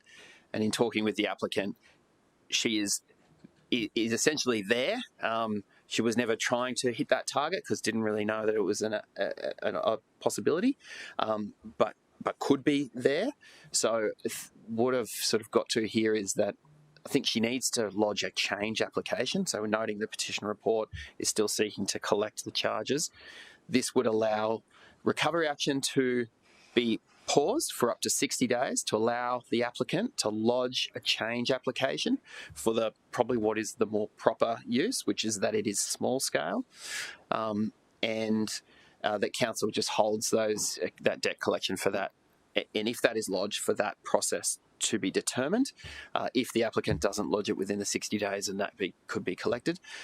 But I'm hopeful this here gives a pathway, a lawful pathway for that business to be in the right category, but it also does not force both the landowner the rates to be levied to their property and a force of sale, or the business to be filed for bankruptcy and the community be out. So I think this is a nice compromise. So I was unsure about the idea of accepting this change in the first place, but when you explained a fair bit more of the context, and this has been going on a long time, I think this one has been around since I first became chair of planning. It's gone on that long. So I'm aware of a lot of history, but I'm definitely aware of the fact that the applicant and how they use the site never really fit into any box perfectly, and I think through some town planning advice they probably went down the wrong path. So I do accept this is a rare exception that handles this way. I'm happy to accept it. My only problem is that the way this currently reads at the moment with 2 then 3 is messy. So if we're willing to accept this as 60 days abeyance to allow an application to be put through, we probably need to deal with the fact that number 2 and number 3 are out of sync with each other. Councillor Gates. I just had a question about who made the MCU application in 2022? Was it the tenant or was it the owner? The tenant is my understanding. Yep. Correct. And sorry, Rachel, Mick, I know you're both aware of Councillor Martin's change, and we had a discussion about the implications of introducing it this way. Are you happy to accept this and understand the intent behind this, and that there's no issues from your point of view of doing this way?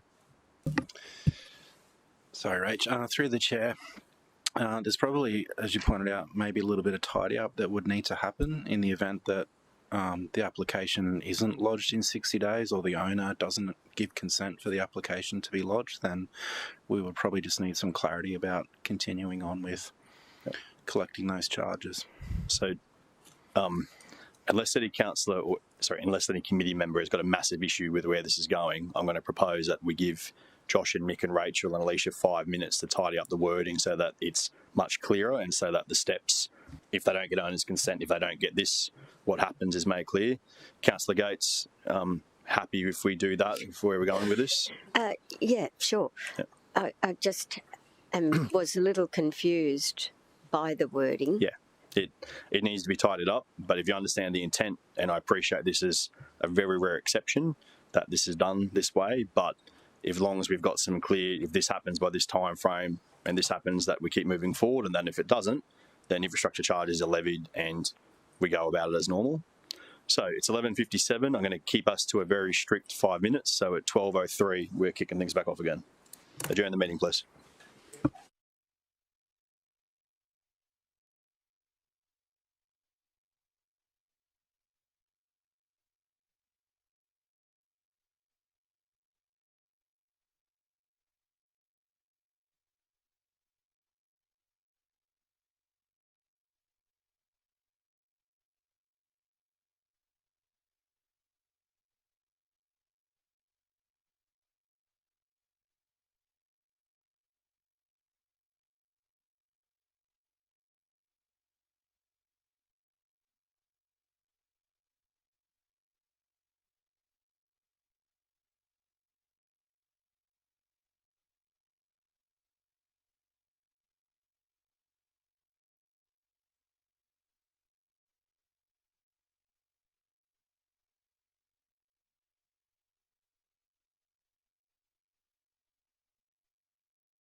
Councillor O'Neill, but we'll allow her to catch back up with us in a second.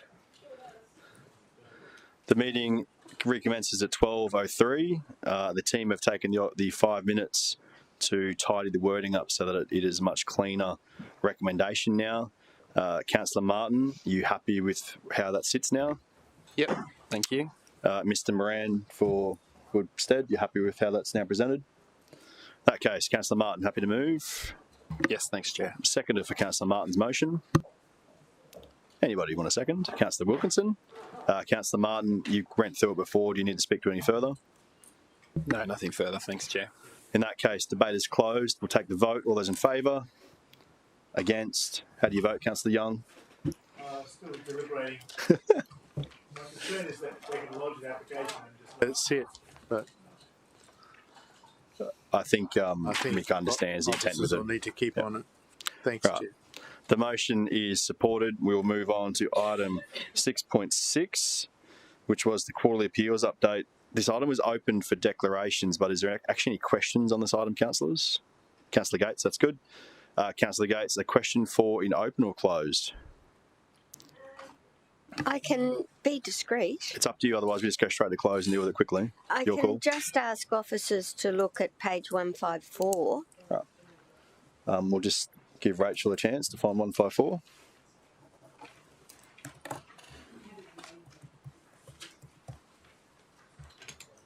And there's a Division 3. I haven't got page 154 up myself, but I'm looking for it. All right, we're on page 154. Where am I? I'll tell you sorry to hold you up. It's all right. Page 154. The second one, the one that's in Division 3. Are you there? Yeah, line You with are. us, yep. Oh, sorry. Nick and Rachel got us. Have we had an update from the legal representatives on that? Because I believe there's been a change in consultant. And I just wondered if there's been a change of heart, given maybe the consultant's no longer involved.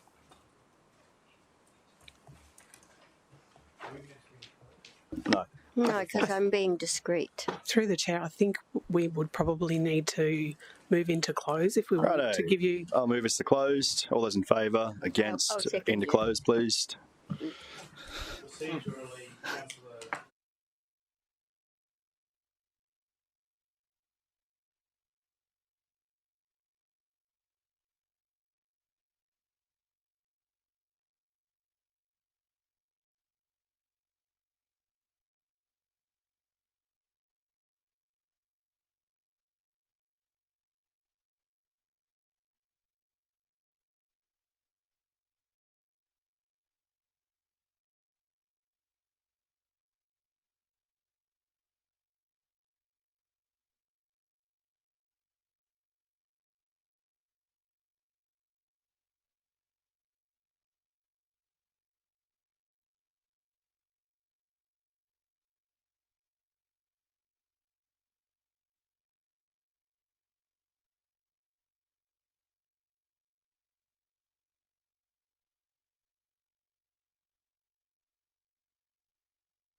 live streaming. Councillors, thank you. We are back in open session at 12:19. We've dealt with a fair few things in closed, so can I just check, is there any further questions while we're in open in regards to this matter? That being the case, I'm happy to move the item and seek a seconder. Councillor Young, thank you very much. I don't think there's a need for debate on this one, so I'm going to go straight to the vote. All those in favour? Against? The motion is carried unanimous. Officers, thank you. That's 6.6 dealt with. We'll move on to item 6.7. Hey, look at that. 12:20, we're going to get to a DA. Go figure.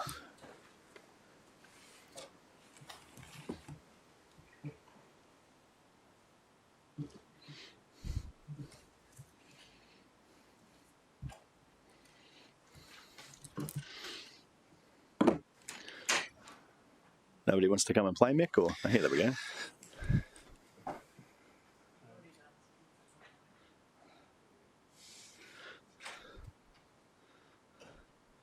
Good afternoon, team.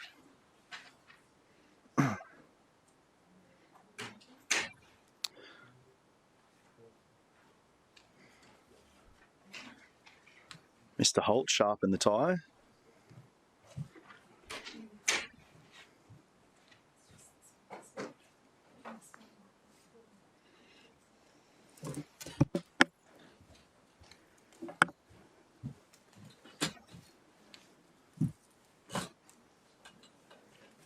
You're good? Yeah. It is. Councillors, as always, we welcome first-timers to the chamber. So, Susie, good morning, good afternoon to you now. We apologise. It was probably meant to be the morning when you did this. So good afternoon to you, and we will, as always, with first-time officers in the chamber, show a great level of respect and be very courteous. But over to you for the presentation. Thank you. Through the Chair, good afternoon, councillors. This application is for a development permit for a material change of use for multiple dwelling, 21 units at 16 to 26 Mercedes Place, Bundall.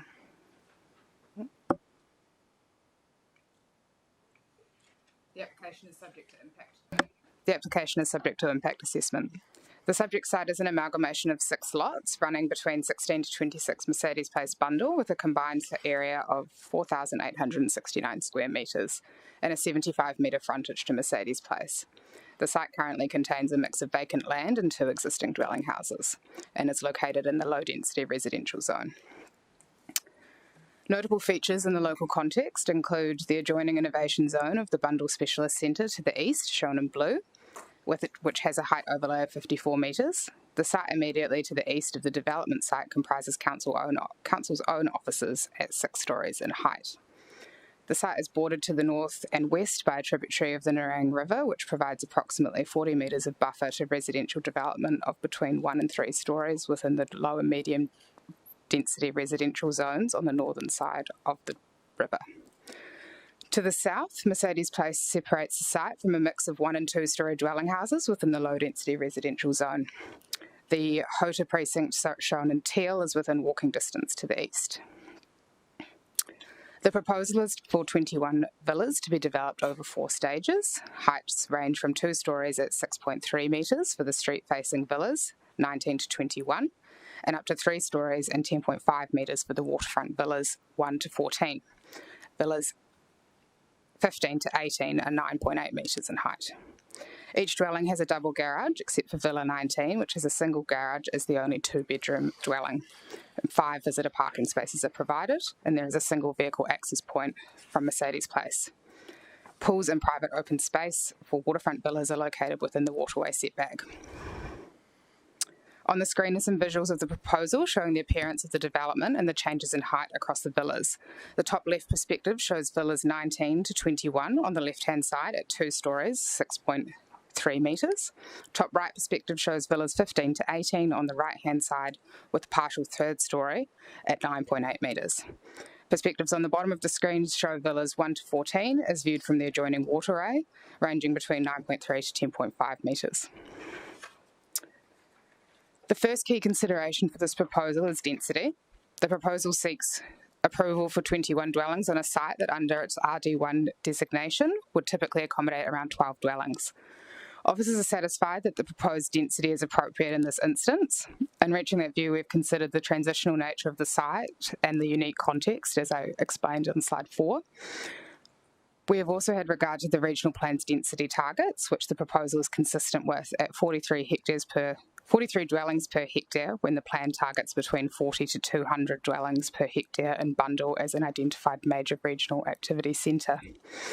While there are some tensions with aspects of the strategic framework, officers consider that on balance the development is consistent with the intended strategic outcomes for the area.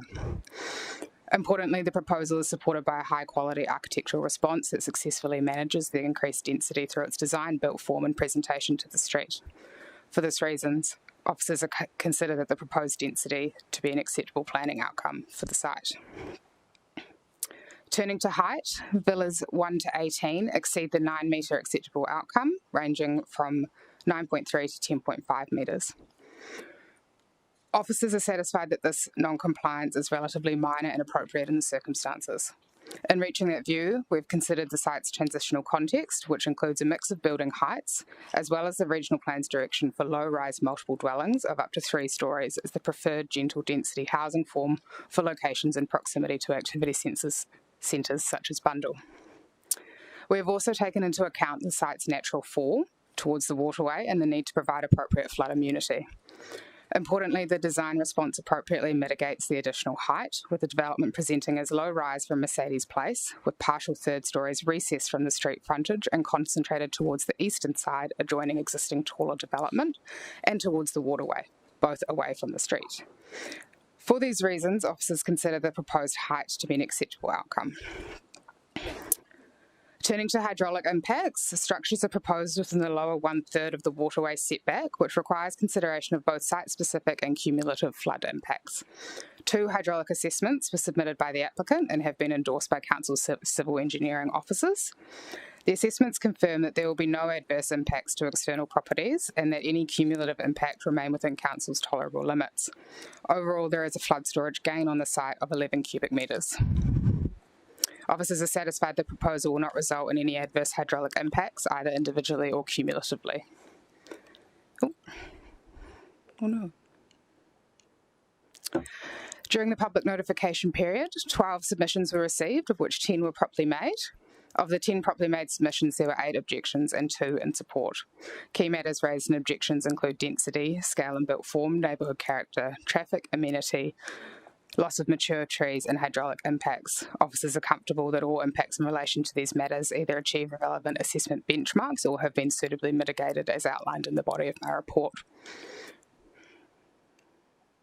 Having regard to the site's context, the quality of the design response and the absence of unacceptable impacts, officers are satisfied that the proposal achieves an appropriate planning outcome and recommend that the application be approved subject to conditions.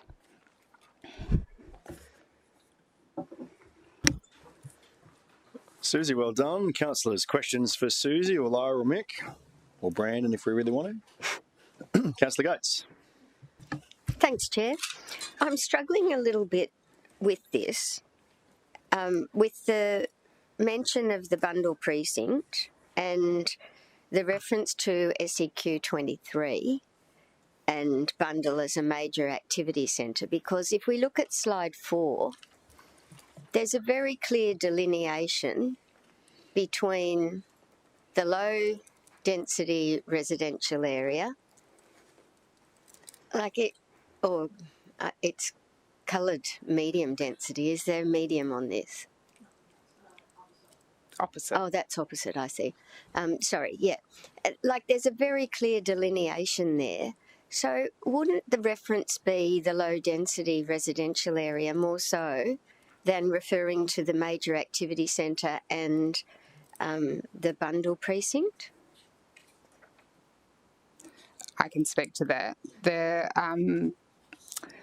SEQ 2023, as part of their classification for Bundall, sorry, let me find my reference, talks about and in proximity to major activity centres.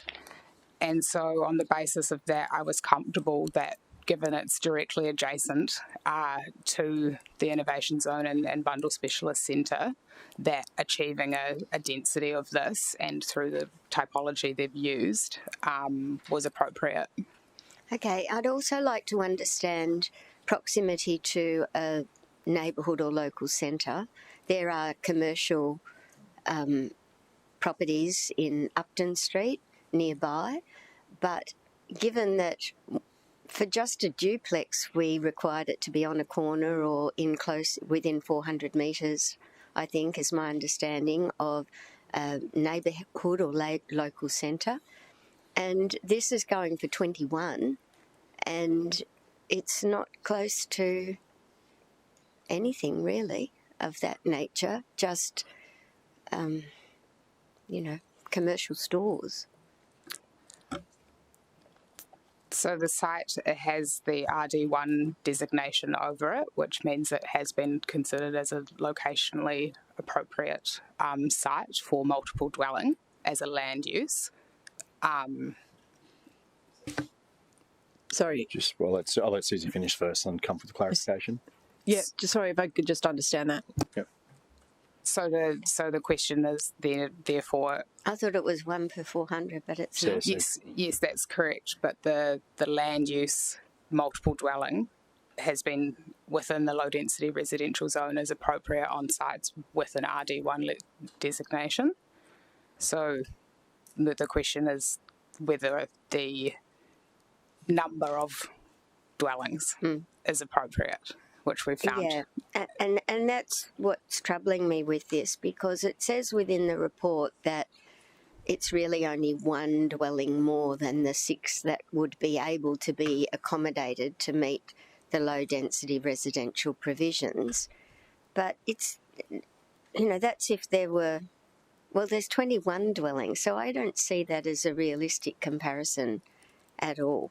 Anyway, that's enough from me for the moment. I'll just hear to what the Divisional Councillor feels. Councillor Patterson, were you looking for a little bit more understanding of the LDR, RD1 and how those two tie together?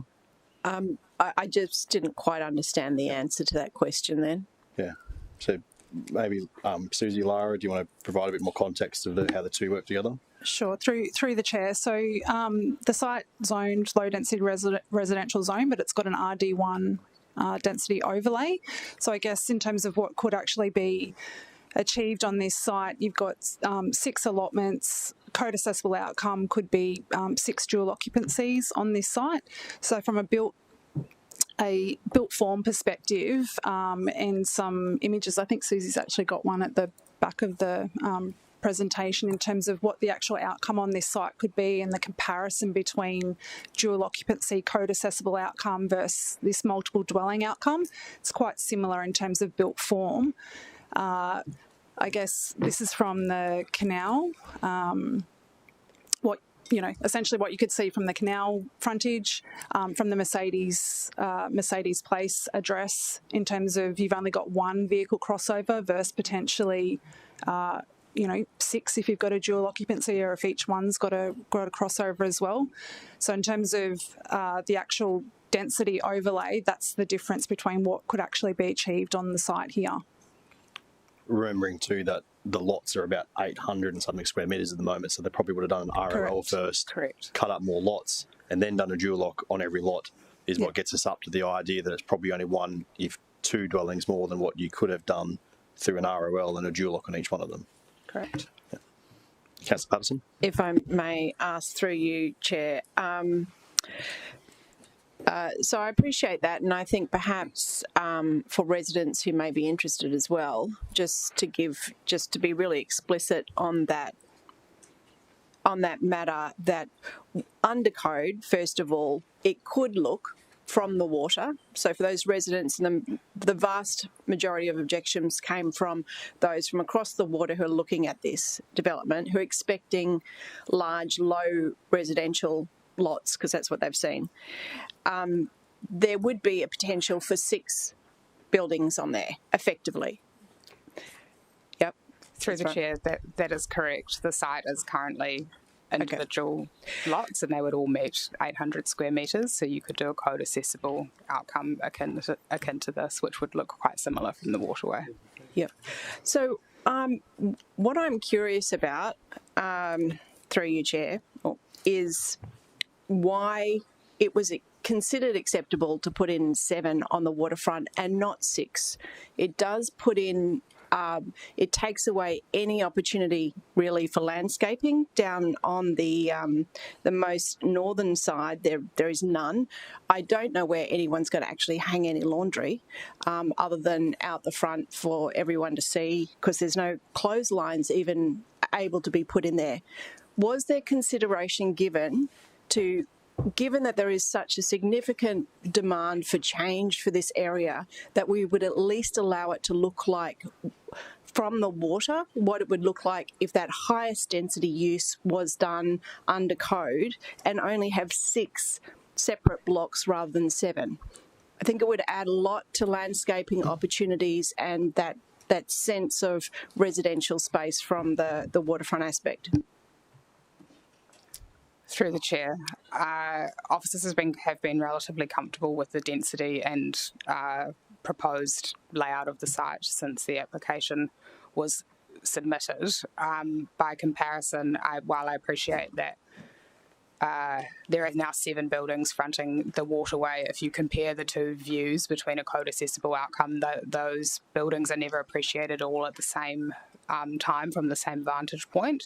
So if you compare view 1, you essentially have a similar view of 1, 2, 3, 4, and half of 5 at the top, and then likewise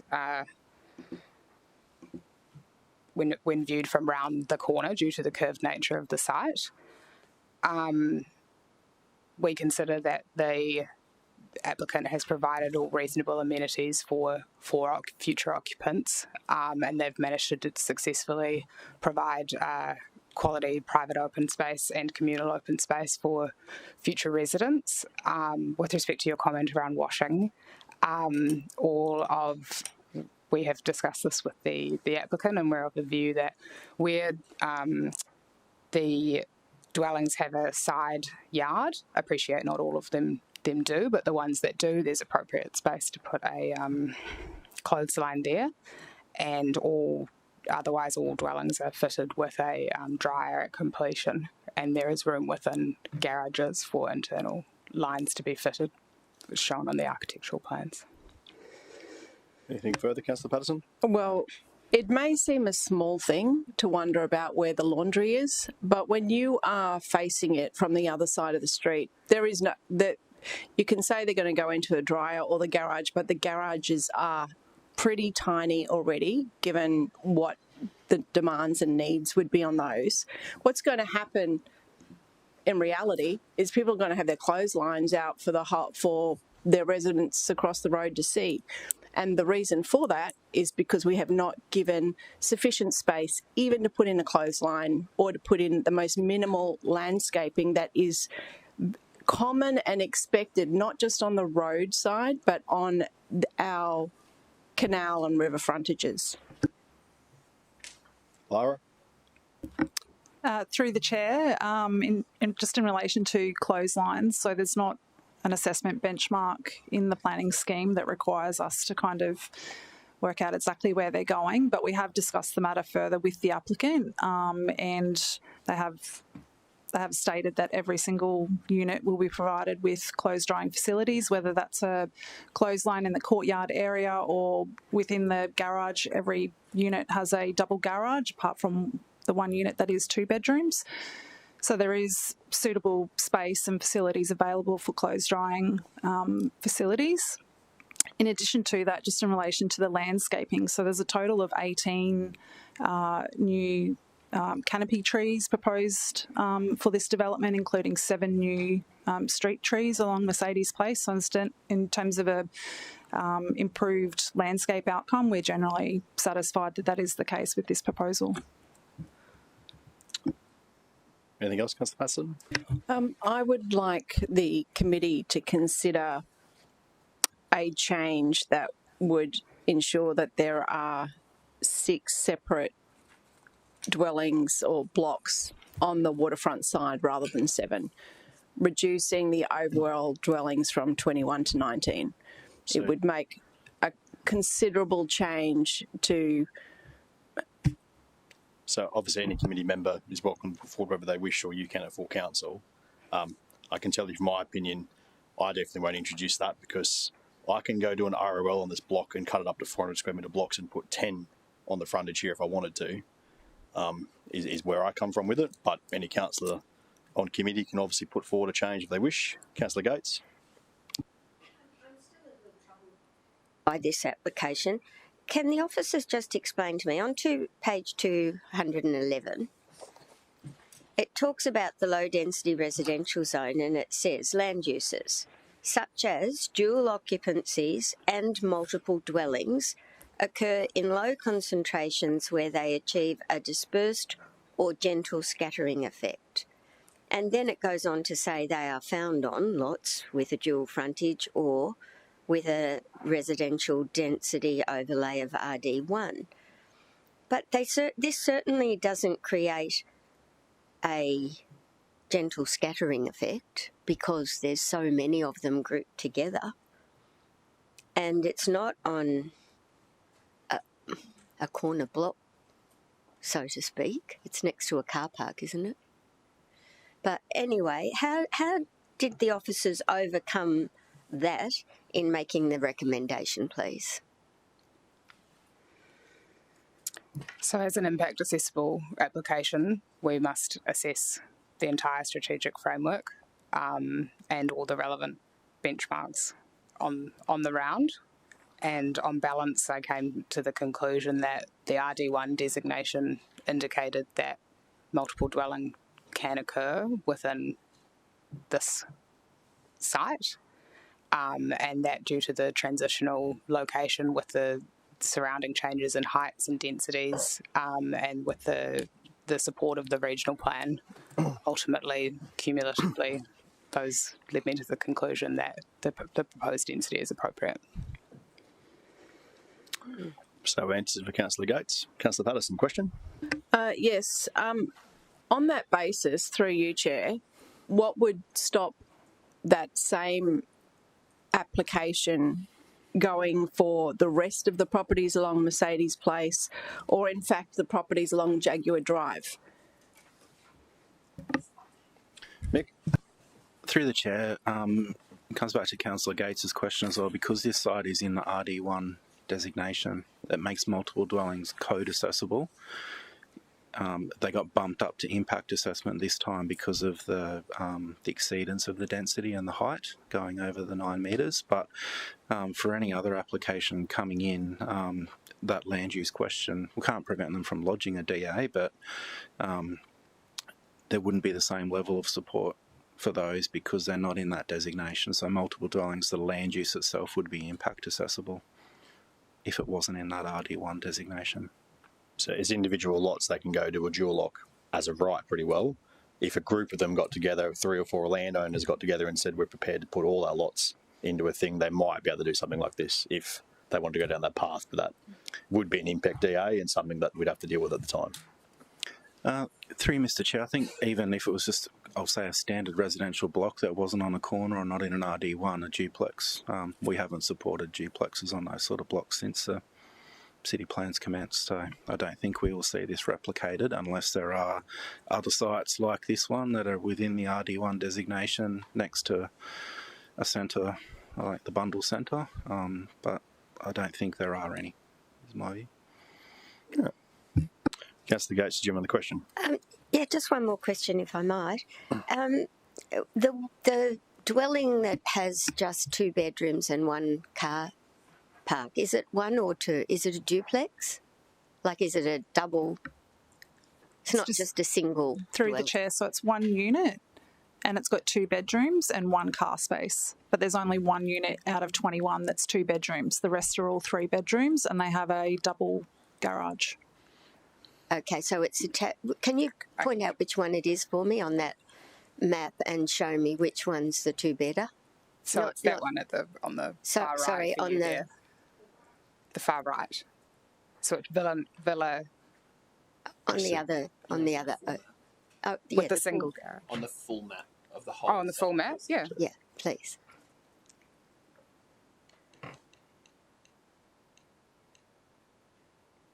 Yeah, so it's that one just to the left of the entranceway, immediate left of the entranceway next to the communal area.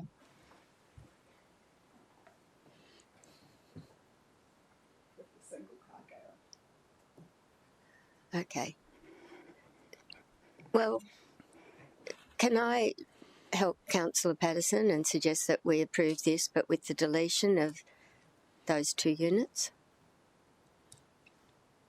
If you want to put forward a recommendation. A change recommendation.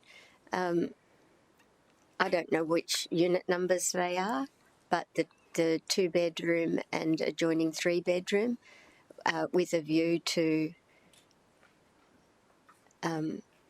I guess, redesign to allow more space between the buildings. Is that what you're looking for, Councillor Patterson?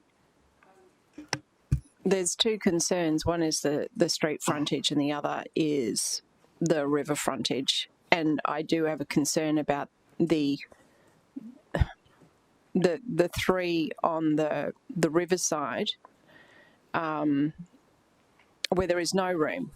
There's no room for a clothesline. There's no room for landscaping. It's a significant change to that area. So there's two. So the answer to your question is, so where you're looking at is not where Councillor Patterson's looking at. Could I so maybe Councillor Patterson respectfully suggest that it's best left for full council so that you're ready with something prepared on it, so it's ready to go. Councillor Martin. Thanks, Chair. Just a query on the curve from the street frontage. I'm just trying to understand the separation distance between the duplexes. Like I see it fans out, but at the street edge, what's that distance? Like, can you get a mower down there? Or through the chair, I would love to be able to put that up on the screen, but my clicker's not working. Oh, here we go.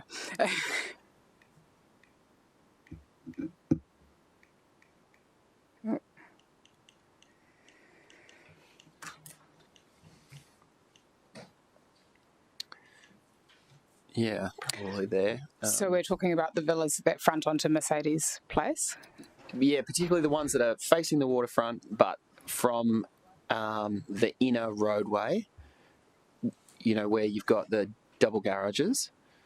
What sort of distances? I think that, like, from this, it looks like they sort of differ. But are you able to run through those separations? Lara? Sorry, just clarifying, Councillor Martin. So to the setback to the street frontage, or to no, the buildings, in the between, building in between the separation. dwellings. Yeah.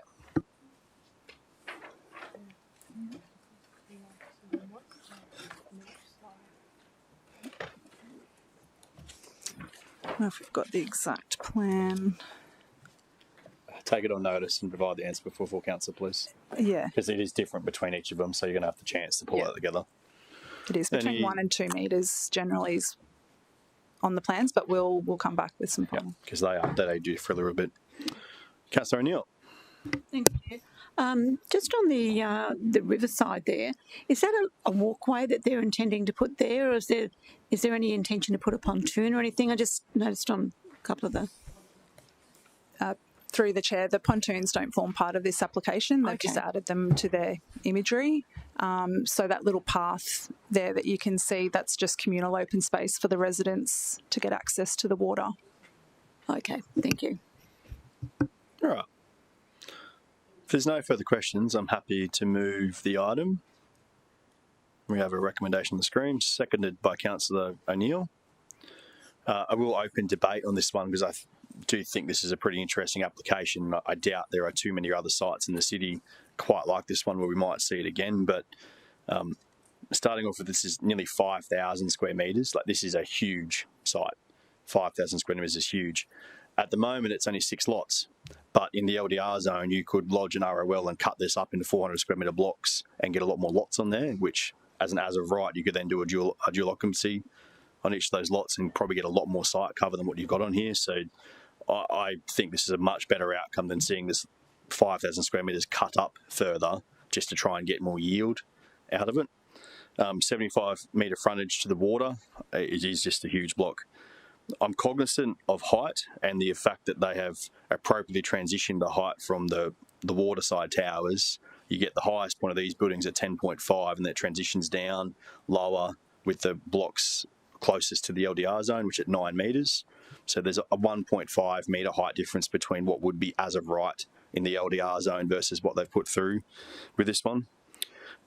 The density, again, instead of seeing separate blocks that could have been cut up and sold off and then individual dual locks, the fact that we've got the site developed as a whole and that it's got one driveway into it, it's going to be under a body corporate control, which means that the landscaping outcomes that are there and all those things will be kept consistent and maintained, I think is a much better outcome than seeing this lot split up and seeing all different frontages, which would have meant on that cul-de-sac possibly having 6 to 8, if not 10 VXOs, and probably would have included some weird designs with driveways into the rear to be able to get it at back blocks. I think from a street frontage point of view to Mercedes Place, this is a far superior outcome. I acknowledge Councillor Patterson's concerns around what the view from the other side of the canal will look like, and I met with a few of the submitters that raised those concerns. It was interesting that when I went through with those submitters, the ability that as of right, an ROL application could have created more blocks, and even if they didn't do dual occupancy, even if they cut it up and did 8 blocks, which you could easily fit on there, you would have had 8 fairly substantial houses built that probably would have had the same pool at the front and the same landscaping treatments to reflect what most of these things look like now. I agree with Mick and Lara, this kind of site in LDR zone right next to a major activity centre with RD1, I definitely can't think of any more. I did have a bit of a scroll and I doubt there is anything else quite like this around the city. It is a bit of a unicorn block, but it is right next to the major activity centre. Its impacts of the additional density, this is a loop cul-de-sac, so it's not a through road, so the amount of additional traffic movement is pretty minimal compared to what could be achieved in there. It's a very high quality outcome. I think the look of the buildings and how they've designed it has been really well done. The fact it will be one driveway as a body corporate, so that will be secured, and the outcome with that will maintain it well. I think it's been really well done and very, very supportive of this application and what they've put forward on the site. Speaker against? Councillor Gates. I won't be supporting this today. I still can't get past the fact that dual occupancies and multiple dwellings are suggested should occur in low concentrations and where they achieve a dispersed and gentle scattering effect, because this does neither of those things. And I'm also worried about that block of dwellings that looks like a quadplex, and that's the one that's going to be facing Mercedes Place. I hope that maybe Councillor Patterson can work with the officers and maybe the applicant to get a better outcome before full council. Speaker for the motion, Councillor Curtis. Thank you, Chair. I didn't ask questions during this forum because I was really interested in this one when I read the agenda paper, and so I took the chance to talk to officers about it before the meeting because it did seem like quite unrelated to my understanding of low density in other places in the city, and so I came to better understand through those conversations that unique interplay of the RD1 layer, the regional plan, and the unique site location that sort of built my confidence in coming to a position of support on this one, despite it sort of being a little bit incongruent with what we typically see with that layer within the city plan. And I sort of agree with your commentary, Chair, that if we applied the zoning only, which we're not permitted to do, but even if we did, we could end up with a far worse outcome. And I think this one, on the balance of all the assessments, is a good outcome. I'm happy to support it. Speaker against the motion, Councillor Young. Thanks, Chair. I don't have a problem with the density. I think it's a good location. It's in good proximity to employment, locations of employment and entertainment and so forth. And I think that's great that we can encourage that walkability. But it just looks a bit bleak to me from the riverside, and I think that presentation could really be improved. There's an example of what's opposite it on page 201. Figure 21 shows similarly tall or taller buildings, somewhat screened just by simple presentation of some trees. And that may not be important to a lot of people, but if we were to allow this bleak kind of outlook onto the river, I think it would really undermine the quality of the area. Thanks, Chair. Speaker for the motion. In that case, Councillor Patterson, while you're not a member of committee, happy to provide you the indulgence. No, that's fine. We'll wait for that at full council. Close the debate quickly. So thank the contribution of Councillor Young. I think there might be something in Councillor Patterson for considering that from the viewpoint of the few people on the other side of the river of what they're looking at, of what their concerns were. I know they've been in contact with Councillor Patterson and they obviously put submissions in. So maybe there might be something in that of screening treatments or landscaping treatments to the bleak look, as Councillor Young pointed it to. Appreciate Councillor Gates interrogating the concerns around the zoning of this and the wording in the planning scheme. But just like Councillor Curtis, I take a lot of strength in the response from Susie, but also the briefing I had from officers on the fact that this is not just LDR, it's LDR in RD1, immediately next door to a major activity centre, that all of those indicators was read in a whole with an assessment against the entire scheme, support this outcome. Again, I just like to reinforce that for me when I consider what an alternate could have been, cutting up the blocks more, doing dual locks on each of those blocks, having a lot more VXOs, having no control in terms of what water frontage might look like if it was code, like we wouldn't be seeing this at all, that the fact it did get triggered to impact and that we've had, through information requests and dialogue between officers and the applicant, the chance to get to this outcome, I think is a great outcome for the site. I got a funny feeling these dwellings will sell very, very quickly, that where this is located in the middle of our city and the amenity that is available within walking and driving distance of here, I think these will be very highly sought after. But I do look forward to Councillor Patterson at full council raising her concerns and seeing what she might bring forward. I'll close debate. All those in favour? Against? Motion carried. Excuse me, Chair, could you excuse me? Please, Councillor Patterson.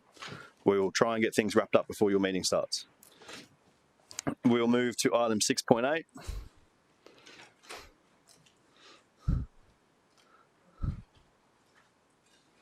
Chair, I have a changed recommendation for this one, which I've given to the officers.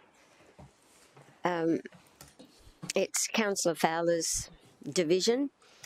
I have provided this change, which is quite extensive, but I don't need to speak in great detail to it other than to say that it's an impact accessible application for a telecommunications tower.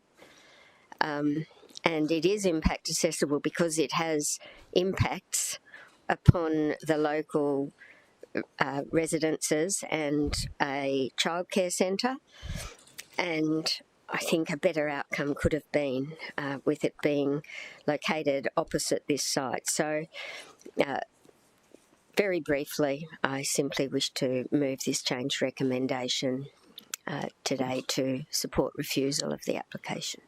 Would have been happy if you'd introduce it and let Councillor Fowler speak to it, but that's up to you. Okay. I don't know, do we want to hear from an officer first before we jump in? No, well, I don't in particular, but that's fine. So, councillors, is there a desire for the presentation on this one? Otherwise, I'm happy to get in debate. Councillor Young would like the presentation. Very good.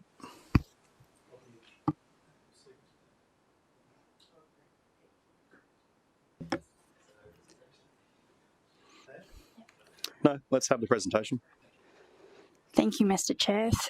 Good afternoon, councillors. Item 6.8 is an application for a development permit for a material change of use for a telecommunications facility at 212 Helensvale Road in Helensvale.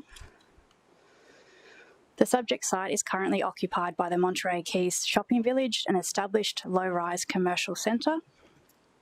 The site is located within the neighbourhood centre zone. The star shown on the screen identifies the proposed lease area for the monopole. It is in the southwestern corner of the site, adjacent to the intersection of Helensvale Road and the elevated Coomera connection corridor. Within this zone, a telecommunications facility is subject to impact assessment, where it is proposed within 200 metres of a sensitive land use. The proposed monopole is approximately 80 metres from the nearest residential building and is within 200 metres of several other sensitive land uses, including nearby residential properties and the Good Start Early Childcare Centre. Accordingly, the application was assessed under the impact assessment process. To provide further context, the star shown on the screen identifies the proposed lease area on the site plan. The proposed facility will host Optus telecommunications equipment to provide enhanced 4G and 5G mobile coverage in the surrounding locality. The proposed development comprises a 25-metre high monopole with headframe, 3 panel antennas mounted to the pole, a 2-bay outdoor equipment cabinet at ground level, and ancillary telecommunication infrastructure.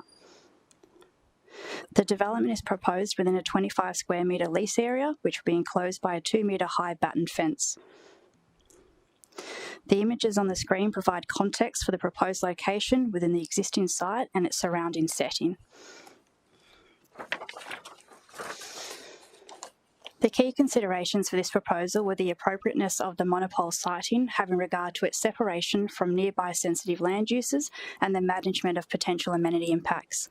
These amenity impacts have regard to noise, the electromagnetic emissions, visual amenity, and the operational characteristics of the use. The facility is unmanned and would not generate regular staff activity outside periodic maintenance visits.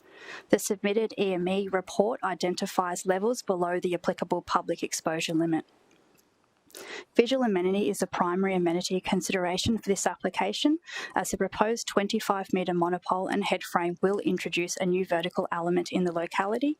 The facility will be visible from parts of the surrounding area, including nearby residential streets, Monterey Keys Drive, Helensvale Road, and within the shopping centre itself. However, the visual impact has been assessed in the context of the site's existing setting. The monopole is proposed at the southwestern edge of the Monterey Keys shopping village, adjacent to Helensvale Road and the elevated Coomera Connector corridor.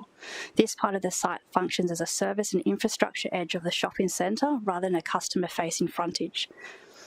The surrounding visual environment is already characterised by commercial buildings, signage, major road corridors and associated infrastructure. While the monopole will be visible because of its height, it will be viewed alongside these existing urban and infrastructure elements rather than as an isolated structure within an otherwise undisturbed residential setting. During public notification, 9 submissions were received. Of the 8 properly made submissions, all were objections to the proposal. Matters raised were in relation to health impacts, the separation distances to sensitive land uses, visual amenity, alternate siting, need for the facility, and existing cumulative infrastructure impacts, property values, and sufficiency of supporting information.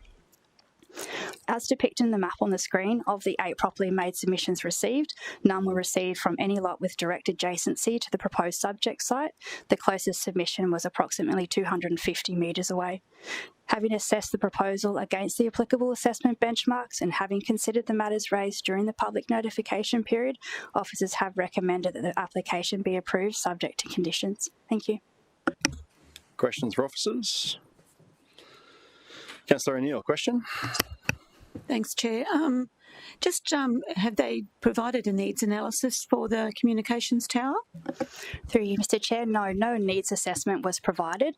As a part of their supporting material, they identify, I suppose, their selection criteria with the sites. So there's a needs, I suppose, from their perspective within this immediate area, and the existing facilities can't accommodate it, hence the proposal.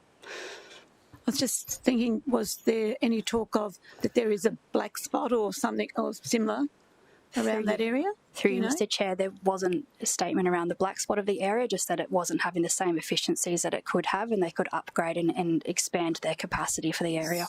So it's an upgrade? Yes. So for better, I'd say better coverage. Through you, Chair, that's correct, yeah. Sorry, I saw someone else's hand. Councillor Martin. Thanks, Chair. Just looking at the site, the aerial above it, I just feel like it's on the corner closest to all the houses. So were the other corners around the M1 to the south, to the southwest, considered? Why this site? Through you, Mr. Chair, there is no assessment benchmark that requires an applicant to essentially demonstrate other suitable locations. We're bounded to only assess what the applicant has put forward, which is this site. Yeah, okay, thank you. And obviously the EMF or the radius that you had, the childcare is within that. So just seeking a bit more context as to how that's acceptable. Through you, Mr. Chair, just to confirm in terms of the emissions that are from that, certainly.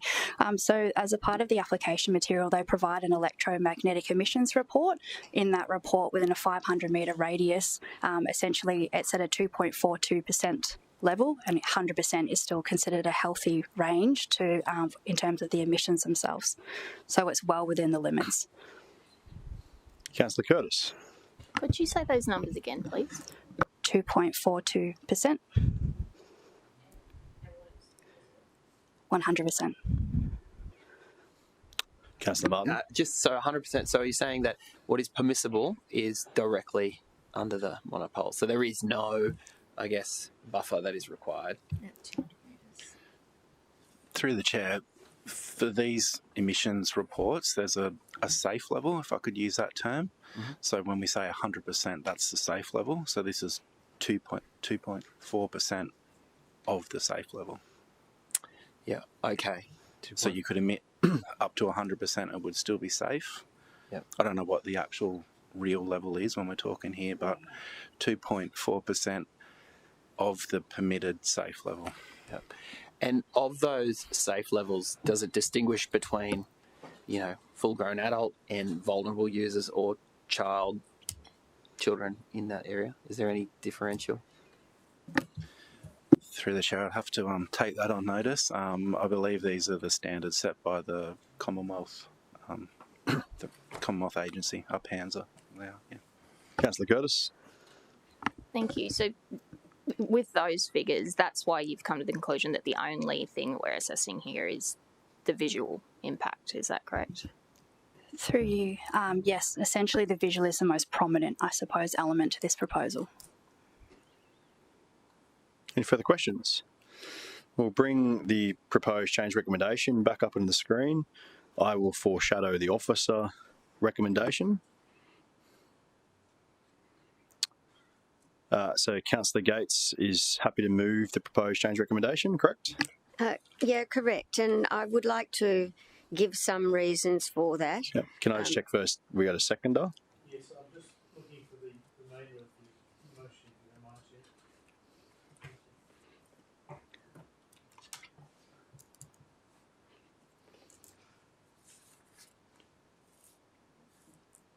Does anyone else need time to read that? I think it's adequately formed. I'm happy to second it. Thanks, Chair. Thanks, Councillor Young. The reason that I'm actually moving this on behalf of Councillor Fowler today is because I had a monopole which was located at Coomera Springs, and the child care centre, which was 4 lanes across the road and a little distance further up the hill, was successful in pursuing that operator and requiring them to move their monopole because of the concerns of the families attending the childcare centre. And the childcare centre, I think, was 140 metres away, and as a result of other applications which have come before this council, historically we have a 200 metre suggested distance from any of these new facilities. I think everyone recognises that we want strong telecommunications infrastructure in the city because people have a reliance on their mobile phones. I just think that this is the wrong location, given there's residential properties 80 metres away. And I also don't like the fact that this is going to be really prominent, not only the 25 metre monopole, but the fact that it's going to be contained within a 2 metre high fence on that prominent corner. So for those reasons, happy to remove refusal today. I'll speak against the change recommendation, appreciating the context that we had one of these through last round up in Councillor Young's area, but for me they are entirely polar opposites. Like the reasons that Councillor Young was pushing for up in his area was very much to do with the overall look of the area, that it would have completely stuck out and amongst some pretty pristine bushland and forest area. And its location on that bend of the road would have really exacerbated that. So while I know that refusal of that poll was supported by council. For me, this is an example of something that has happened hundreds of locations across the city. Monopoles are all across the coast. The context of this one being next to the raised Coomera Connector Bridge, the other infrastructure that's around it, street lights, other things around it, I don't think it's going to stick out particularly at all. I'm interested, so Councillor Gates' point around the childcare centre up in Coomera, I mean, the childcare centre and the operator here haven't been a submitter, and it would appear, based on the amount of submissions, that not a lot of parents with kids at the childcare centre had a concern with this either. I'm guessing some of those submitters that are further out might be parents there, but no parent or no owner within the immediate proximity of the area is a submitter, with the closest one being 250 metres away. I acknowledge that we have an intent where possible to keep these 200 metres away from residential. That is a suggestion. It's not an assessment benchmark in the scheme. So while it would be lovely that they were all 200 metres away from any sensitive receiver, that's going to be very difficult in a lot of our urban areas to find any location where that's possible. Acknowledge that, you know, they could have looked on the other side of the bridge, but on the other side of the bridge, this is still within a radius, it'd still be visible. I think the impacts would be exactly the same. So I am pretty comfortable in not supporting this change recommendation. I believe the officer recommendation should be relied upon, and I won't be supporting the change recommendation here today. Speaker for the motion, Councillor Fowler, happy for you to speak to it. Thank you, Chair, and through you, I certainly appreciate the need to improve telecommunications coverage in my part of the city. I don't think anyone would argue against better mobile and data connectivity. However, this application does propose a 25-metre monopole within a neighbourhood centre zone. It's 80 metres from the nearest residential dwelling, and it's 144 metres from the Good Start Early Learning Centre, and a number of other residential properties located by, so not the 200-metre distance that we would want to see. Officers have acknowledged that the proposal doesn't meet the preferred separation distances to all those sensitive receivers, and also it would introduce a visible vertical impact in the low-density locality. It's not difficult, Chair, to relocate this monopole.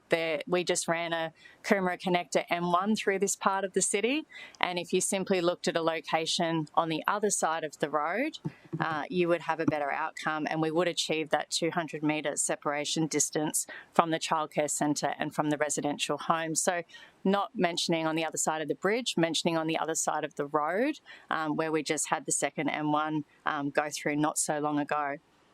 So I acknowledge the applicant's coverage objectives, but yeah, really mindful of those alternate locations, which I feel like should be explored further, and that would have less visual and amenity impact to the Monterey Keys community. So for that reason, Chair, I'm supporting this refusal today, and would just like to thank Councillor Gates for putting this forward for committee members to consider on behalf of my community at Monterey Keys. Speaker against, otherwise we'll go to Councillor Gates to close. Thanks, Chairman. I think I just want to mention the submitters and the lack thereof. I think in these days everyone's so busy putting meals on the table and working hard that many people are not even aware of applications that come before this planning committee until they start to see the infrastructure going up. So I can understand why there hasn't been a swathe of objections to this, and it's left to us to do what we believe is right for the surrounding community. And on the basis of the proximity to sensitive receptors, the height of the tower, the batten fence and visual amenity, I would like to see this application refused today. Debate is closed. We'll take the vote on the change recommendation. Those in favour? Those against? The change recommendation is carried.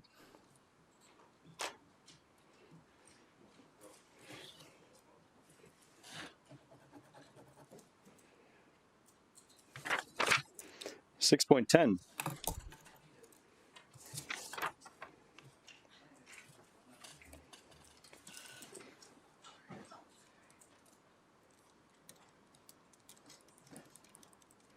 We definitely don't need the presentation on this one.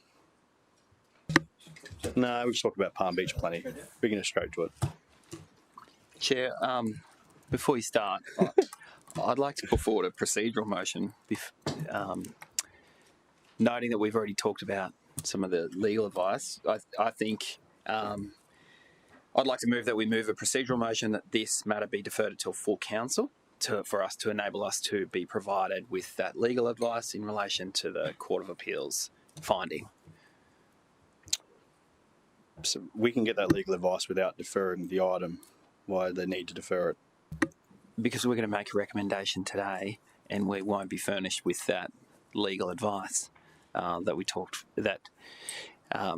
Granted, we had an appeals discussion in closed, but noting that the city is seeking advice in relation to that, and that is expected to come before council. If we are making a recommendation today, we're doing it without any strong legal basis. I think it's incumbent on us to get that legal advice, considering that outcome. The outcomes of that legal advice directly relate to the uplift provision relied on here and talked about in the report. So let's get a sense from committee members. Councillor O'Neill, happy to talk today. Councillor Wilkinson. Councillor Gates. Councillor Curtis. Appears to be a willingness to defer the item to wait for that legal advice. To be clear, but when we get to council, you can't defer from there any further. We'll have to have a resolution at council. Well, it might be a resolution of council, but understood, Chair. And I did shoot some words to Chamber Support just then around that deferral for the reasons why, if we could include those. There we go. Yep. So I'm going to offer you one chance here because the chair at full council isn't necessarily as willing to give as much time to discuss planning items as I am. So you're going to forgo the opportunity to discuss anything else in this application, possibly? Oh, Chair, look, I'm happy to, with the committee, to look at ask questions if you would like, but I don't think we should be resolving a recommendation today. So your procedural motion to defer, we don't go into any questions or any presentation or any debate. We defer. Yeah, I think we need to get that legal advice. Which is why I would have probably suggested holding that up your sleeve and getting through some of that first. But it's on the table now and you've moved it, so now we go forward. So Councillor Martin has put forward a procedural motion. It doesn't require a seconder, it just requires a vote of committee. So all those in favour of the procedural motion? The procedural motion is, against, it will be me. So the procedural motion is supported. Item 6.10 is deferred to the next full council meeting to allow for additional legal advice to be provided, which gets us right back on track of closing up. Can I confirm, is that all items? Very good. The meeting is closed at 13:17.